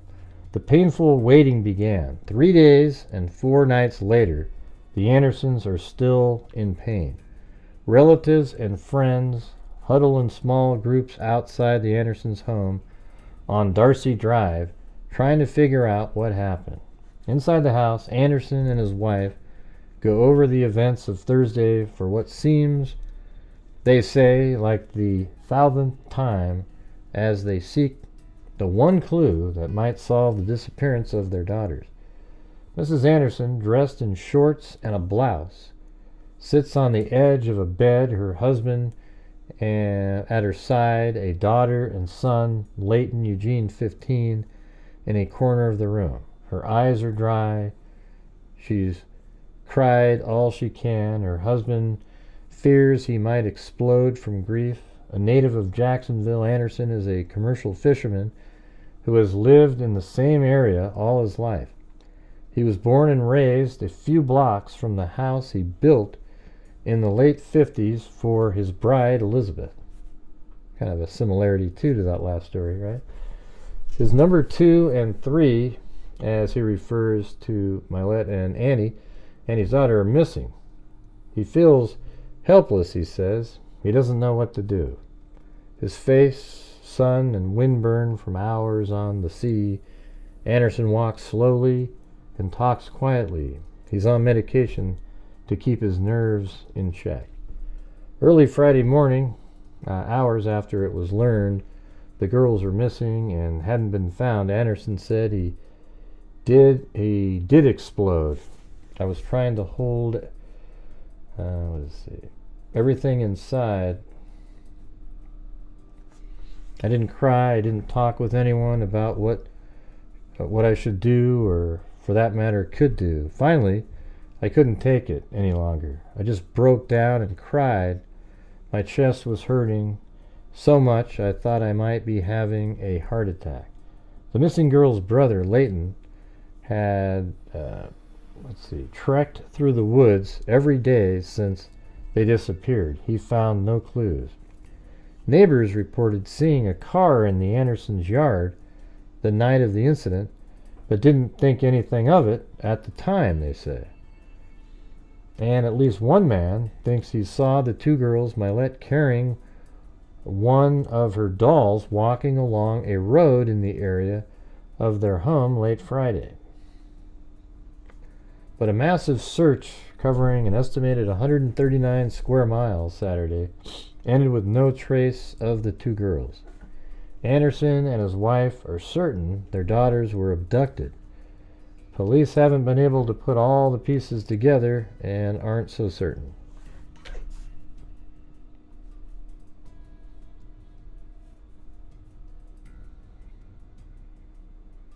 They're not so certain, huh?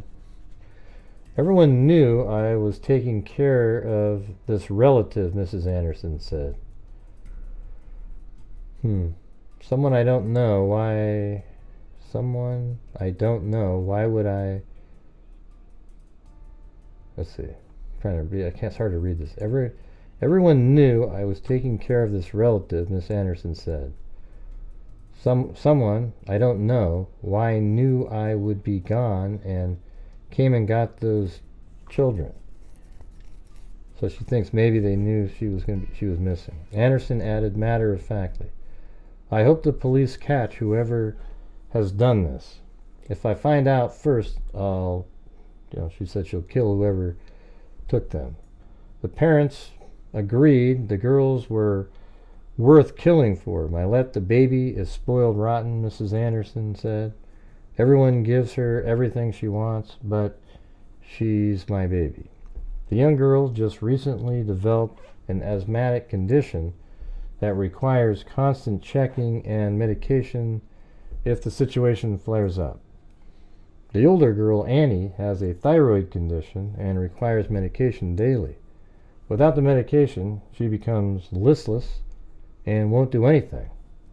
I don't know what will happen in the long run if she doesn't take her medicine. They're both good girls. The parents commented Annie just learned how to cook and she was helping me out a lot, Mrs. Anderson added. The girls' room is as they left it. The new clothes they bought Thursday morning they hung them Thursday, where they said that they, God, it's so hard to read the way they wrote this. Thursday morning are where they hung them Thursday afternoon. Annie's books she loves to read, friends say, are stacked on a dresser. Records, mostly 45 RPM country discs, are piled next to the books. Friends come over and start crying and make it hard for me to keep it in. But God is helping me. The Lord is the one who gave us our children, and if He wants them to come back, they will. It's in His hands. I'll give my own life for theirs if I could. I just feel so helpless. But really, what can I do? Yeah, there you go.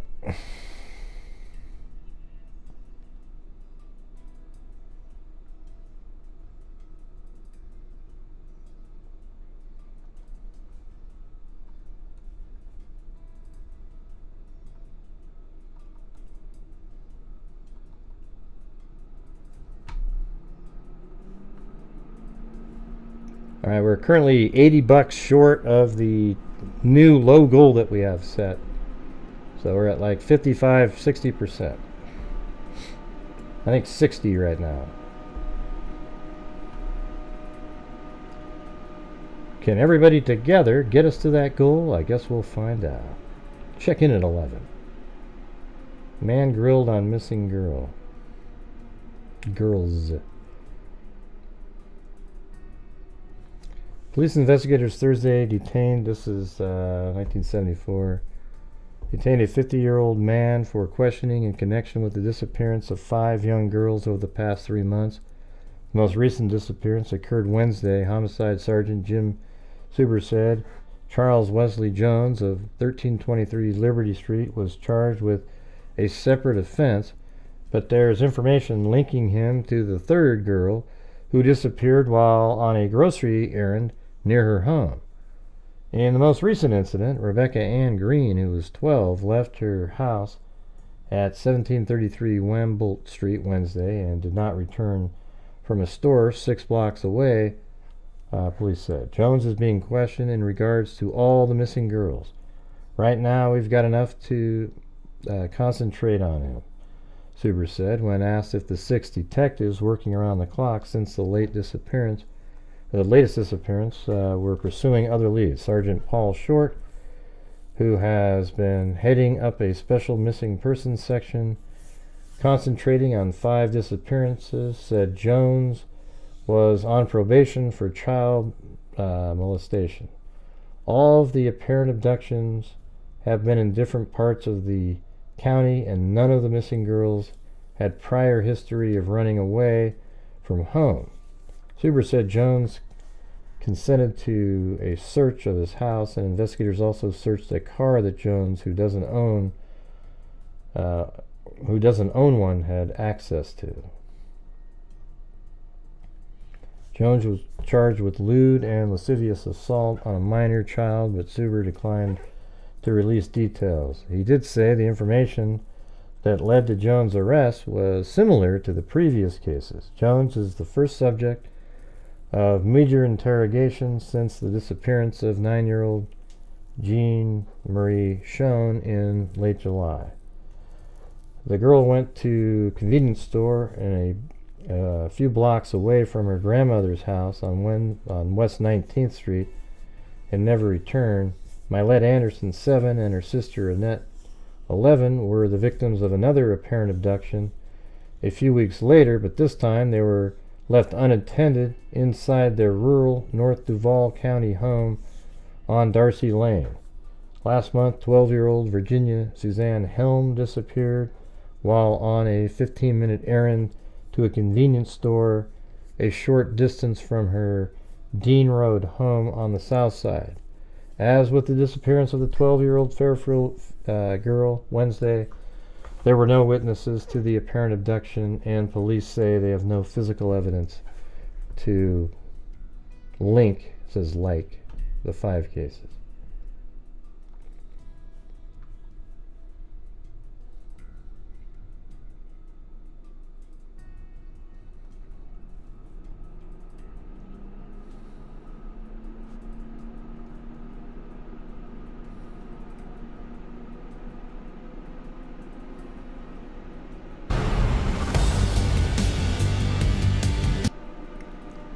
So this is now all those articles from 74. This is from like 2019. Thursday marks 45 years since 2 Jacksonville, Florida sister Mylette and Annette Anderson mysteriously disappeared. Mylette, 6, and Lillian Annette, 11, went missing on August 1st, 1974, around 6 p.m. They were left alone at their Ocean Way home while their mother, Elizabeth Anderson, and their sister, Donna, went to care for a sick relative. Their father, Jack, was coming home from a day of fishing. He was supposed to be home by 6, but got delayed because of boat problems. He called at around 7 p.m. and spoke to the girls. While on the phone, he heard their dog barking, but Annette assured him the dog was barking at birds in the front yard. Still, the worried father called again at 7:20. So they must have known that the mother wasn't around. So he's like, whoa, whoa, whoa. This time, no one answered. So he called at 7 and then 7:20, and nobody answered. In those 20 minutes, police believe the 2 girls went missing. When Jack got home, he found the family dog locked in the back bedroom, and the girls were nowhere in sight. Mylette's favorite doll, the one she carried everywhere, was also missing. Neighbors told police that they saw a white car in the driveway around the time the girls went missing, but they said they didn't believe they saw anything suspicious. No one saw the girls leave. Their sister Donna spoke to First Coast News last year. She recalled the day they went missing. Whoever went in the house would have to put the little dog up in Mommy and Dad's bedroom because he would eat them up because he was so attached to Annette, Donna said, so badly. Donna believes that whoever took her sister had some kind of plan because the family lived on a secluded single road. Well, it's also kind of weird. It almost feels like I mean, like the person might have known the dog to be able to put it in there.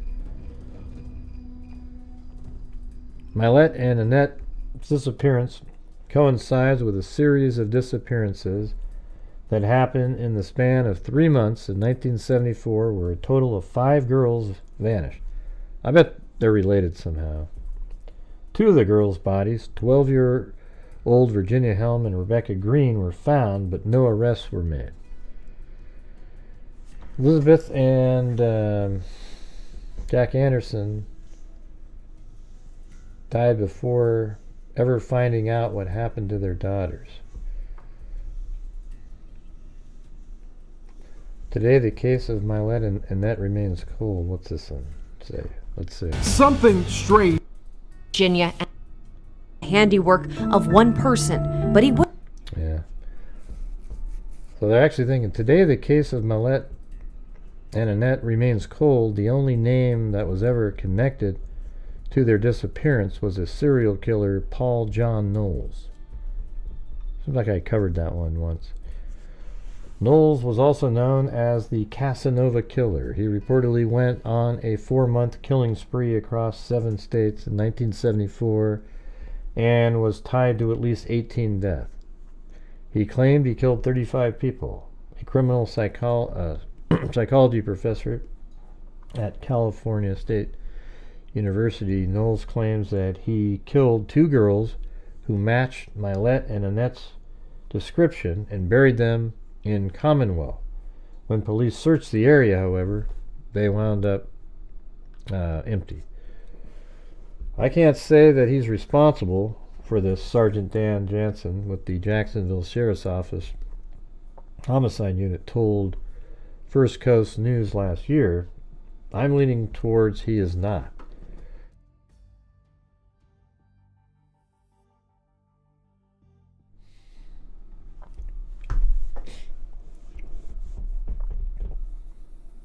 See.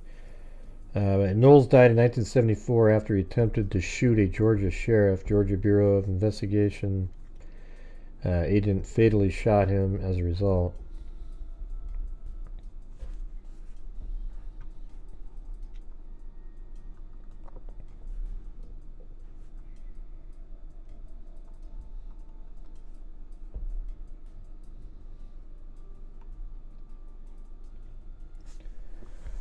Mylette and her sister Lillian Annette Anderson disappeared from Jacksonville, Florida on August 1st, 1974. This is in Charlie Project. Let's just see what they came up with. The mother and older sister left them at home at approximately 6 p.m. Now, that was 3:55. While she went to care for a sick relative. Their mother called them at 7 p.m. to check on the children. And the reason she called it 7, I think, is because the father was supposed to be home at a certain, right around maybe even 6 o'clock to check on the children. And everything was normal during the conversation. But when their aunt called later, no one answered the phone. The girl's father, a commercial fisherman, was supposed to arrive home from work at 7 p.m. Okay, so it was 7. But he got delayed by 20 minutes due to a faulty boat motor. When he did get home, Annette and Mylette were nowhere to be found. Neighbors said they saw a white car in the driveway of the Andersons' residence sometime during 6 and 7 p.m., but nobody saw anything suspicious, and no one saw the girls leave. Nothing was missing from the house except a baby doll that Mylette owned. The doors to the home were shut, but not locked, and there were no indications of forced entry. The family's small dog, which usually had the run of the house, was shut in the bedroom, or in a bedroom. Mylette and Annette were never heard from again. That year, several young girls between 6 and 12 disappeared from the Jacksonville area. The first was Jean Marie Schoen, Virginia. Suzanne Helm vanished on September 27th, and Rebecca Ann Green disappeared on October 12th. Virginia's partially clothed body was found in a shallow grave a month after her disappearance. She had been shot in the head. Rebecca's skeletal remains were found 3 years later washed up on the shore of Little Fort George Island at the mouth of the St. Johns River.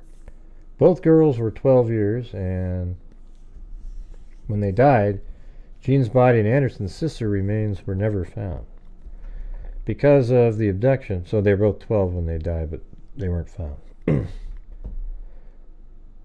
Because of the abductions happened in different parts of the city, authorities don't believe they are related. One suspect in their cases was Paul John Nolls, a serial murderer who was killed by the police later in 1974. A photo of him is posted below this case summary. Ima Sanders, whose body wasn't identified until 2011, is another presumed victim of his.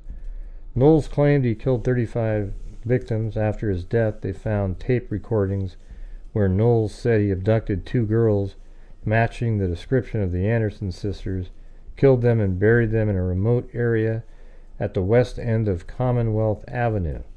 The children's father subsequently filed a wrongful death suit against his estate. However, Nolls was known for inflating his number of victims, and the police now believe he confessed. His confession was probably false, and he was not involved in the sisters' cases. Annette and Mylette were both students at Lewis Sheffield Elementary in 1974. Their cases remained unsolved. So there you go. There you have it.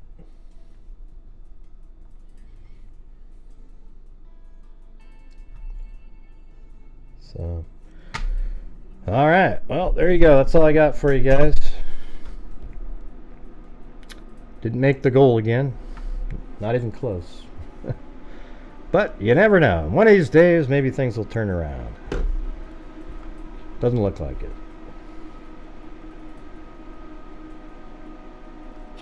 So thank you to... I can't do the spin either. So thanks to Brown Eyed Girl 714, K Me, Lisa Valenzuela, Pink Diamond. I'll just keep the... what are you counting on? I'm not. I'm not at all. Yeah, so I'll just keep the people that donated on the show for until we get to a certain point where I can do a spin. All right, because can't afford to do one.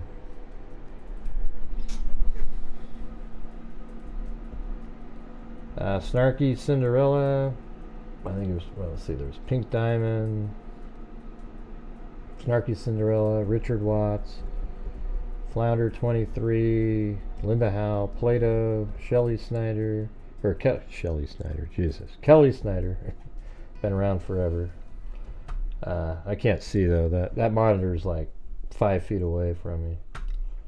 And then it's like Deborah Crow, and then Michelle H, and then Sky gifted 5 memberships, then Nate Campbell, then Sandy gifted a membership, then Sky. We're off by $80. We're off by the goal for $80, to be honest with you. I mean, it's amazing. It'd be cool to get to 75% of it. What are we at? That would be 130. Yeah, we're at 120.88. Our normal... we used to do, like, the goal would be like $300, and it'd be easy to get there every single night. And then it was $250, and then Zozo said, make it she told me to make it $200, so I make it $200, and now it's like hard to get to that one, so, and I have these numbers set up for a reason, because I know what it takes throughout the month to be able to get somewhere where we're, still pushing forward, making a difference from part of the income. And it's the only way to afford to keep doing the show. But currently we are, way off. So, right. But I mean, how long is that going to take for it to switch and convert back over to people on YouTube? So, like, even if things change and the economy gets better, it's like it just, who knows? Who knows? But, if we got $30, you guys would be at 75%.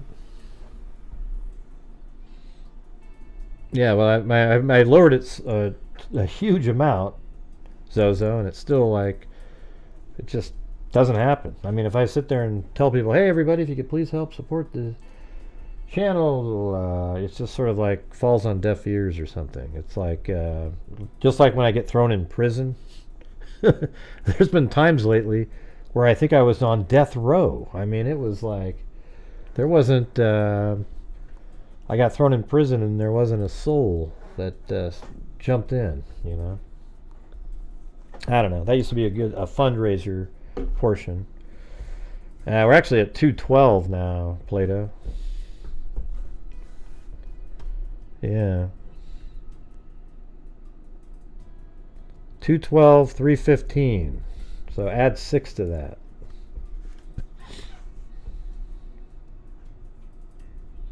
Well, hope so. Hope so.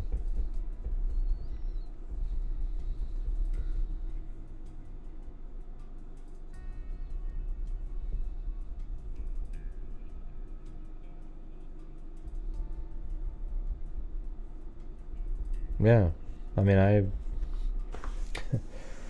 you know, I guess I wasn't thinking, boy, I better save part of the 212,315 for that rainy day. I was just doing what I should be doing, you know, is going out and, you know, trying to make a difference. You know, it's hard to do it. It's hard to do it. And then people don't like that I'm saying this, but this is just kind of like what we've done. Like, we made a huge difference, you guys. And hey, thanks. Let's see. I want to make sure I don't say the wrong name. Hey, thanks, Vid Inquiries. Appreciate it. And thank you, Sky, again. So what are we at now? What are we at now?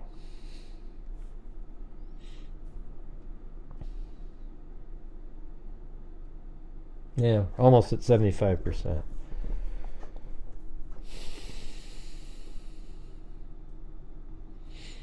Yeah, that's probably, hopefully that's true, but it's weird, like there's people that just aren't here. Like, I don't see them anymore, the ones that we're always supporting, and, you know, but it always made it feel sort of lucky sometimes, you know.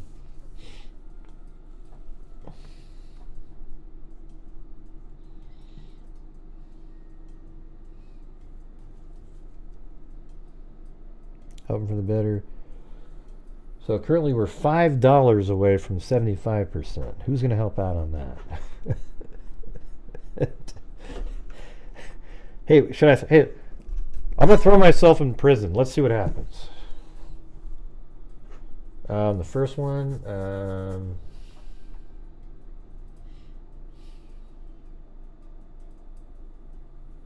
that one's just bizarre, you know. Like, did somebody that was part of the homestead want her out of there? It just doesn't really make any sense, to be honest with you. Chewbacca? It doesn't have enough clues.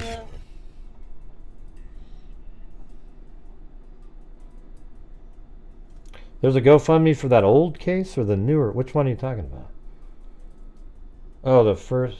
Oh, I don't know.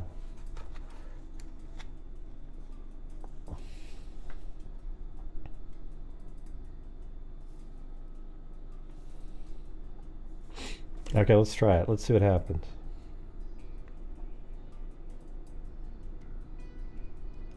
Let's see what happens. I'm in jail right now. News Crasher just tossed me in there. Let's see.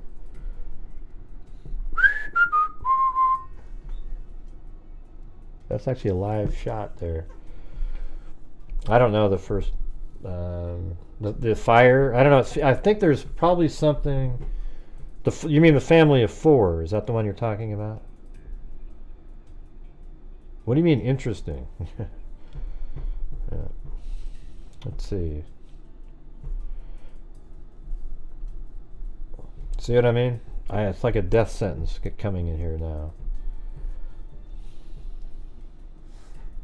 I mean, Sky made up a huge portion of the entire show.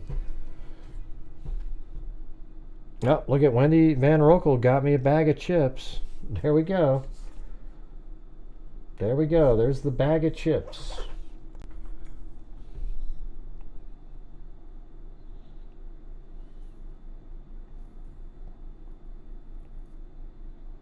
Well, isn't the dad dead, though? So why would he be listed? I mean, who's the GoFundMe for? There's nobody alive. I guess I don't know what case you're talking about. I mean, is it just like a GoFundMe for a burial service or what?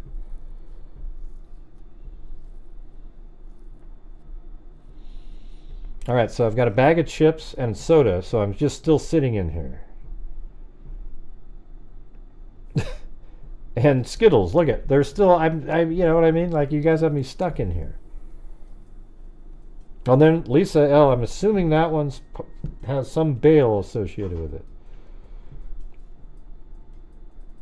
Need to put bail. Yeah, if you want it to be bail, it has to say bail, but well, Lisa will assume was bail, part of bail. Like, it gets me a, what do you call it,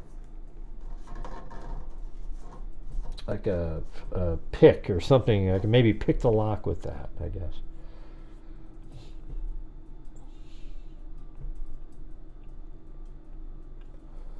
Gummo, 22 months. All right.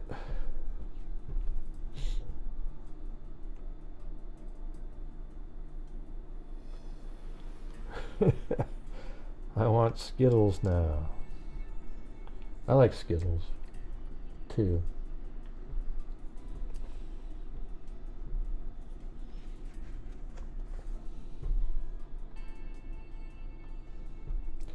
Well, let's see, how far are we away from a goal now? If I take the 10, 1, 30, 30, 40.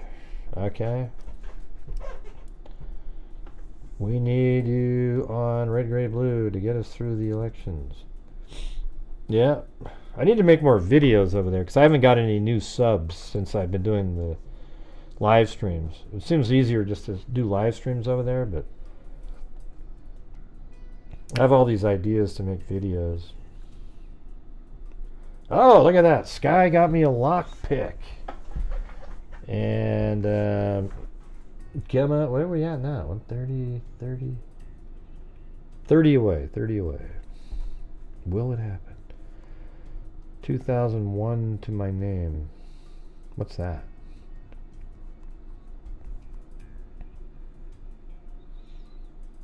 Yeah, I just haven't got any subs from it, really. The live streams doesn't really do anything.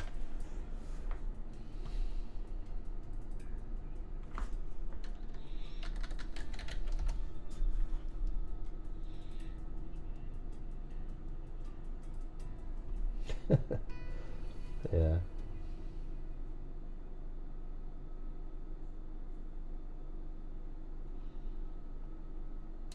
I wish I had like all the inside info on the. I think you guys probably bailed me out. I'll get out of there.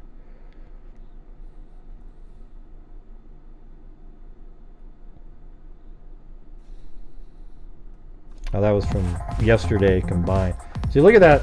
See the number in the bottom part of the screen there? That's combined with yesterday. So that used to be a number that was a USA, like this right here was a bad night before, and that's combined yesterday and today. Notice how it's not even at the goal. That's crazy. Didn't even think about that. That's wild. Oh, and a shovel. Is that going to get me to dig underneath the dig underneath it?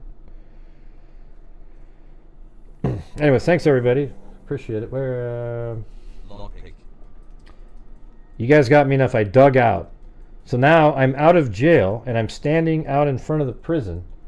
How in the hell do I get to the hotel that I'm going to stay at? Well, you walk, you bastard.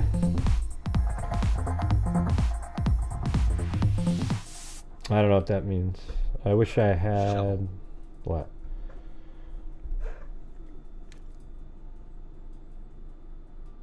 Yeah, well, I said that on the beginning of the show. I think that the dad, there might be something that he knew and there was somebody that tortured and killed the kids in front of him to get him to say something.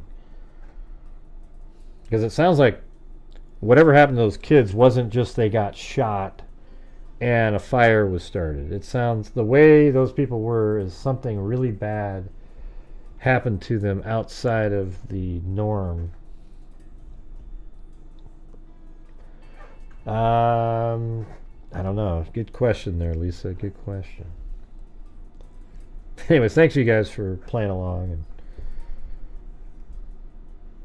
the exchange rate is better when I get back to Australia. Oh, so Sky is from Australia, Zozo.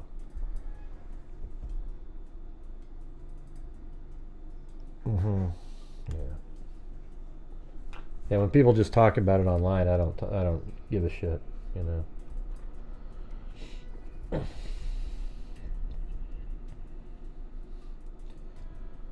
Yeah, have them do something that get a. I mean, it could be possible. It sounds horrible, you know. I could be between five. A call came in the police. Once the firefighters arrived, they were able to get the fire under control. However, my best friend, Marangeli, and two other children, Evangeline 4 and Sebastian 2, my god babies, didn't make it. Well, she's just talking about, it doesn't mention him, not for, you know, to me it just sounds like she's talking about my best friend and her two children. I mean, yeah, it's kind of weird that she didn't say and her husband, but it sounds like she's talking about what she knows of. Yeah, we watched the whole press conference. We've already gone through all this stuff, you guys. That it was something really bad, something more than just sort of a gunshot wound or something. And likely, you know, what would be the reason to kill a 2-year-old anyways? You know, they're not going to be able to say, oh yeah, the guy, he was wearing, you know. So for me, it seems like the kids were killed as some kind of a torture to the one of the parents who was living, you know, something like that.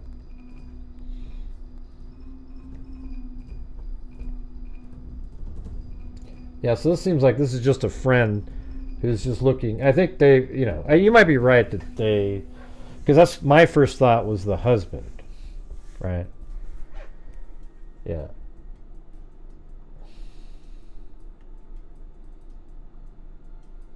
Once I saw the husband, actually. You know, so it's this one right here. Let me show you what we were looking at earlier. Man, so we're done 12,000. Hopefully it only goes to 12,500 on there. So we were looking at this at the beginning of the show, and I mean, that girl's about as cute as you could ever. I mean, that's just horrendous. Not that if they were ugly, it would be any different, but so both these kids were killed. And then, you know, you look at this guy, you know, I don't know what he was into or whatever, but you kind of, you know, of course I'm just looking at somebody wondering. They could be the police said that there was no records of any kind. However, that doesn't mean somebody isn't doing something. They just might not have ever been caught. And maybe there's some other people out there that were, you know, I can't imagine somebody going in a random stranger's house and killing kids and just wiping them out, whatever the hell they did that was that horrendous, without having a connection somehow to the people in the house. I mean, I'm not saying it's impossible, but that seems more likely than something, right?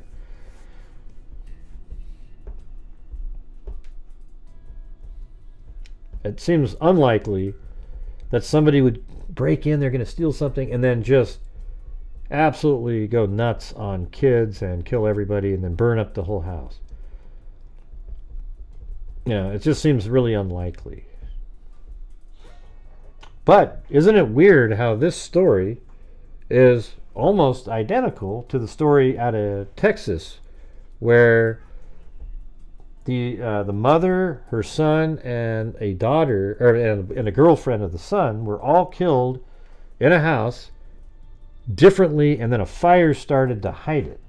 Don't you find that really weird that within a 2-week period you have 2 cases like that, where every single person in the house is dead and a fire was started to cover it up? Is that some kind of a new thing coming in from, you know, Venezuela or some shit, you know? People coming over the border? I don't know. Yeah. Both of those are crazy. Yeah, I don't know, but I mean, that's what I was just saying when I said Venezuela. I don't know, but they've been doing some weird shit in Colorado, trying to take over apartment buildings. Apparently, somebody mentioned something happening in Chicago similarly. What do you guys think? Hey, Sky, I've been to Australia. I lived in Australia for 3 months. What do you think of that?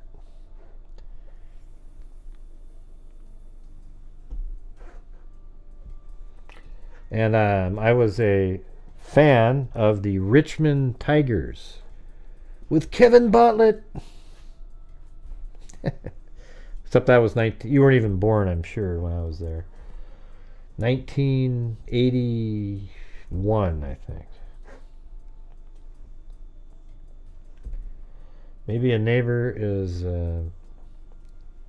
but I'll tell you what, if they sold meat pies over here, the 4 and 20 meat pies, at football games, they would take over hot dogs and hamburgers. I mean, it would just be... wouldn't even be close. Yeah, it was awesome. I mean, I was a kid, so I'm playing video games, hanging out with the thug kids, you know.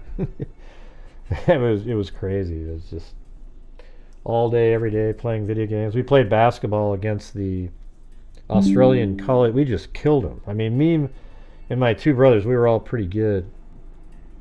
And we played against, we were like, I was 15 or so, and we beat all the college players. But now Australia is really good at basketball, so it wouldn't be anywhere near that. But they were, I mean, they've improved dramatically over there.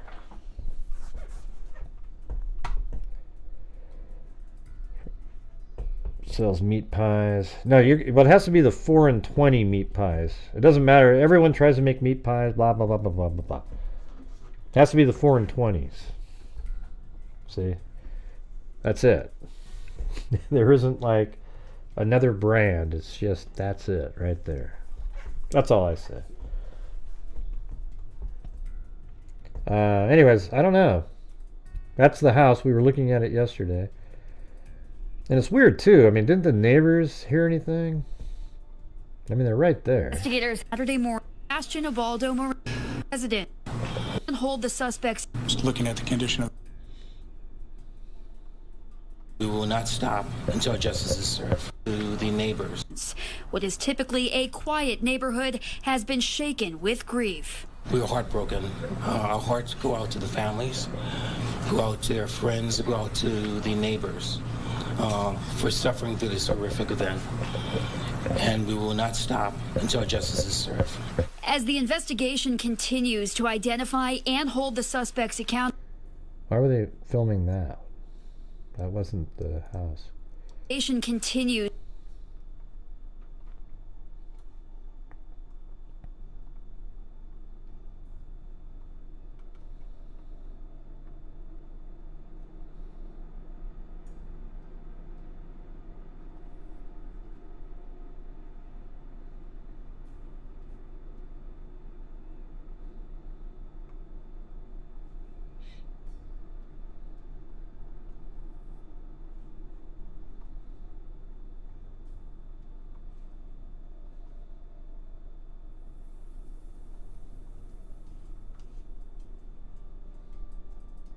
To identify and hold the suspects. Yeah, what was that house? Isn't what anything related to anything. Identify and hold the suspects accountable. Chief Peters says in his more than 30-year career in law enforcement, this case is unlike anything he's ever seen. It's the worst thing I've ever seen. I'll remember it for life. Yeah, so that's not somebody got shot in the head and then a fire happened. There's something much worse. As a matter of fact, that thing that Zozo wrote up above, I mean, that could, you know, that could be something that would make somebody think that way, you know. So somebody came in there and went nuts. I wonder why they're showing us that. Are they just doing like B-roll? I think it's, they're actually showing this. This is stupid. In this picture, they're right over here. Look at how dumb that is. Hey everybody, let's take a look at that house. Look at that. See? That's this one. And there's tape that was put on the street right here, basically. I'm sure it's out in the street. And they're showing that like it has something to do with anything. And it's like way down here. It has nothing to do with that at all.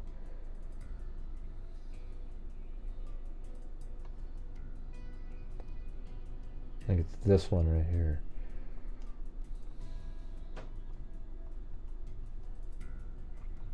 And that's probably their vehicle. This is only August 2022 here. 35. Alright guys, one last attempt. 25 short total as a group to get to the goal. That would be pretty cool on a seemingly crappy night. Could we just get to that?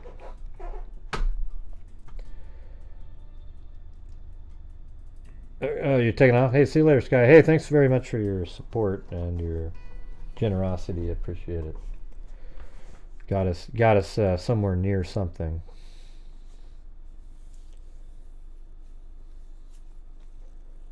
Let's see.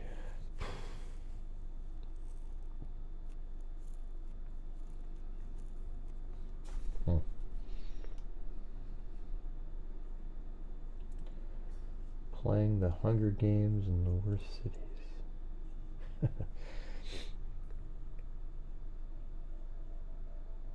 Okay. Alright, you guys. Well, we looked at that one again too, and I guess now we're just going to have to wait and see what they say at another press conference. You would think, though, there'd be 1 million cameras around somewhere on these buildings. I mean, right? I mean, this is 2022. How many people here have cameras? I don't see any on that one.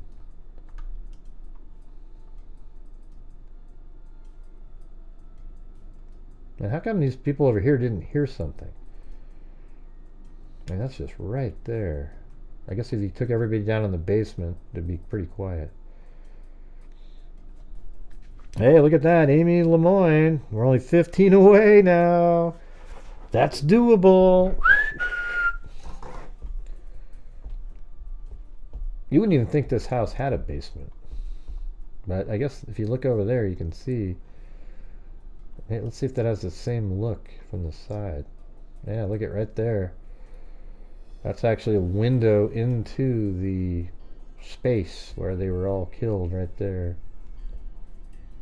I wonder if somebody tried to break out that glass.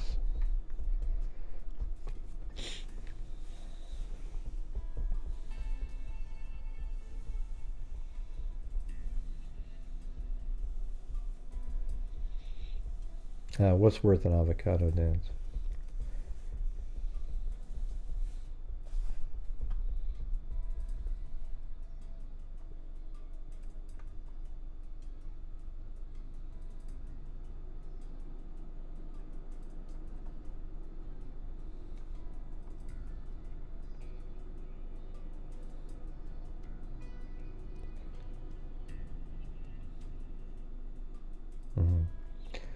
All right. Well, there you go. Well, we almost did it. We almost did it. Appreciate you guys. Just trying to keep a semblance of what we've been doing going, and you know, I got a video I'm working on currently, so hopefully this one is still rendered. What are we on? I'm going to stop it at 12:490. 12,490. Cancel. Hey, look at this. Watch. You guys can see it. I'll show you what it looks like. So there's crooks in the red right there. See that? No, I check on that every day, and I haven't heard anything. Kind of sounds similar. So there's crooks. And I think he hangs out back here for a while, make sure nobody's following him, and then he jumps up. And then there's this guy. See the guy walking from the water tower over there? He's walking, and he's looking at him. He actually stops there because he sees him crossing on that little bridge area. Then one cop pulls up over here, and that's where Crook sort of stays on that side of the building for a while. And then as he's pulling up, they go, hey, you see the guy running? And they both take off. Boom. And they start running around. Now look at this other car comes zooming in. And there's all these people. I'm tracking them, all their movements around. Look at this. So at one point, they all start running over here like this. Oh, yeah. And then they go up to go on the roof to check. Then, oh, he's got a gun. And then they kind of scatter in different directions. This guy goes over to his vehicle and gets the assault weapon. The only one that went out, this is the guy that jumped up on the roof. And then, boom, a gunshot happened. And then he runs over, and this cop kind of goes over to help support him. And then he grabs his assault weapon. And that's kind of, and then I'm not even sure why I was rendering out. So wait, I guess I need to render it to, oh wow, that's 15 something. That sucks. But anyways, pretty interesting though, isn't it? Seeing it like that. I do have to work in, there's another officer that was over here, and he comes around and then he goes back. I don't know where else he goes though. The blue are the police officers though. Pretty sweet, huh? Definitely super chat worthy, don't you think, you guys? Just kidding. All right, guys. Thank you very much. We'll see you tomorrow. And yeah, as I always say, until next time, be safe out there. And a 1 and a 2 and a 3 and a 4.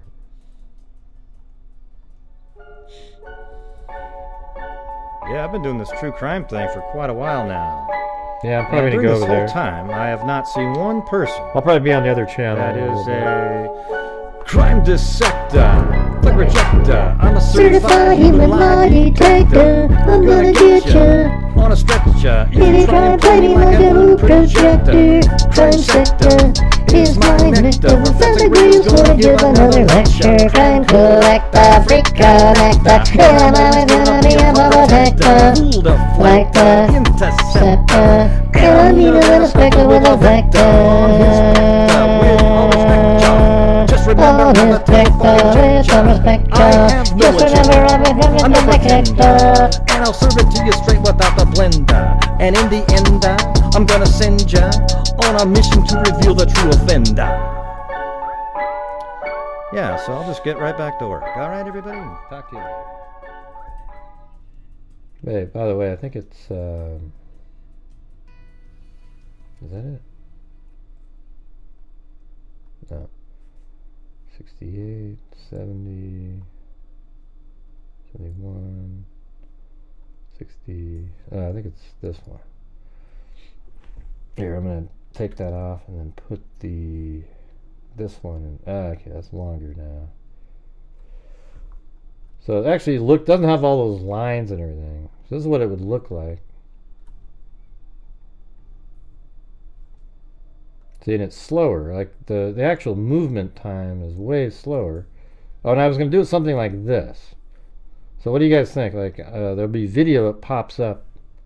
So what do you think of this? So there he is running around the roof, which matches that. See that? And this guy's walking. And then the cop cars say, oh, look, he's running on the roof. See him up there? And then they go running over, and you see him. And it has the time at 6:08 and 48 seconds. There he is running, and they're driving. And they're going to park. Oh, wait, it's a black screen. Oh, crap. Anyways. Here, let me back it up here a little bit. Yeah, right here. So check it out. So see how the red dot, he's about to go over that bridge, and this is the video from it. So it'd be kind of like this. See that? God, you guys are so demanding. Jesus. And then he sits in the same area for a while. You see him right there. See how he sits there? And then in a moment, you'll see him start moving. Here's the officer that was filming this. So that guy is filming this. And the red dot's sitting there because he's right there. And then he gets up and he starts moving. And now this is moving. And he's moving too. He was just filming him for a little bit. He's moving out. And then up here, he's running on the roof. That's these two guys that just said, hey, see him up there running on the roof? And then they take off in both their vehicles. And they pull up into these locations over here. Like he pulls up right there. This one kind of curves in and goes over here. And then this guy's walking in a field. And then I'll put like that video of him walking, you know, kind of over. Because while he's walking, this other car comes in from the top here. You'll see it here in a second. When he gets about right there, this car comes busting in because he's heard of what's going on too. There's a guy running on the roof. So here he comes. And this guy comes bolting in. And then he parks right over here. Then he gets out. And he starts looking around. And that's all I have it rendered out to so far. So it still needs to go another 3,000 frames. Pretty sweet though, right? And watch, after all this work, it'll get 6,000 views. Yeah, that's how it works. But anyways, I just gotta finish rendering out stuff. I think I need to add. I don't know. Maybe I'll add him in later. There's this other officer that you just see him peek in and come around and go like that. You know, I don't really know how to. I don't have his full movements or anything.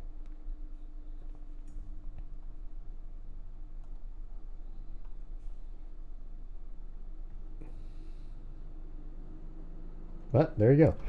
All right. Thanks, everybody. We'll see you guys later. And be safe out there.